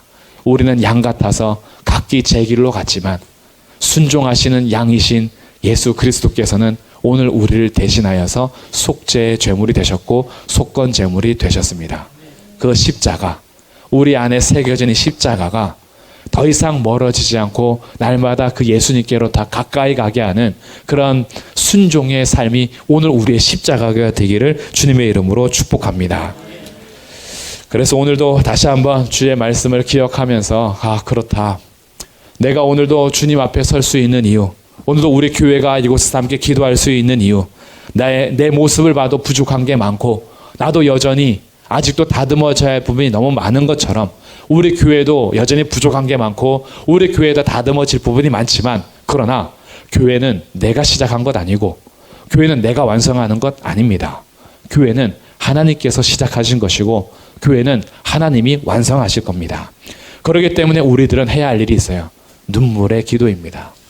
교회를 위해서 애통하며 교회를 위해서 눈물 흘려 기도하고 나의 믿음 없음에 대해서 가슴 치며 기도하고 순종하지 못함에 대해서 내가 오늘도 그 눈물을 흘리며 기도할 때 성령께서 오늘도 우리 가운데 오셔서 이루어 가신 그 구원을 계속해서 확장해 가실 것이고 하나님의 놀라운 은혜와 영광을 우리 가운데 베풀어 주실 것입니다. 오늘 이 밤이 육체는 피곤하지만 하나님 앞에 말씀 붙들고 기도하면서 우리의 영혼이 다시 새로워지는 밤 되기를 주님의 이름으로 축복합니다.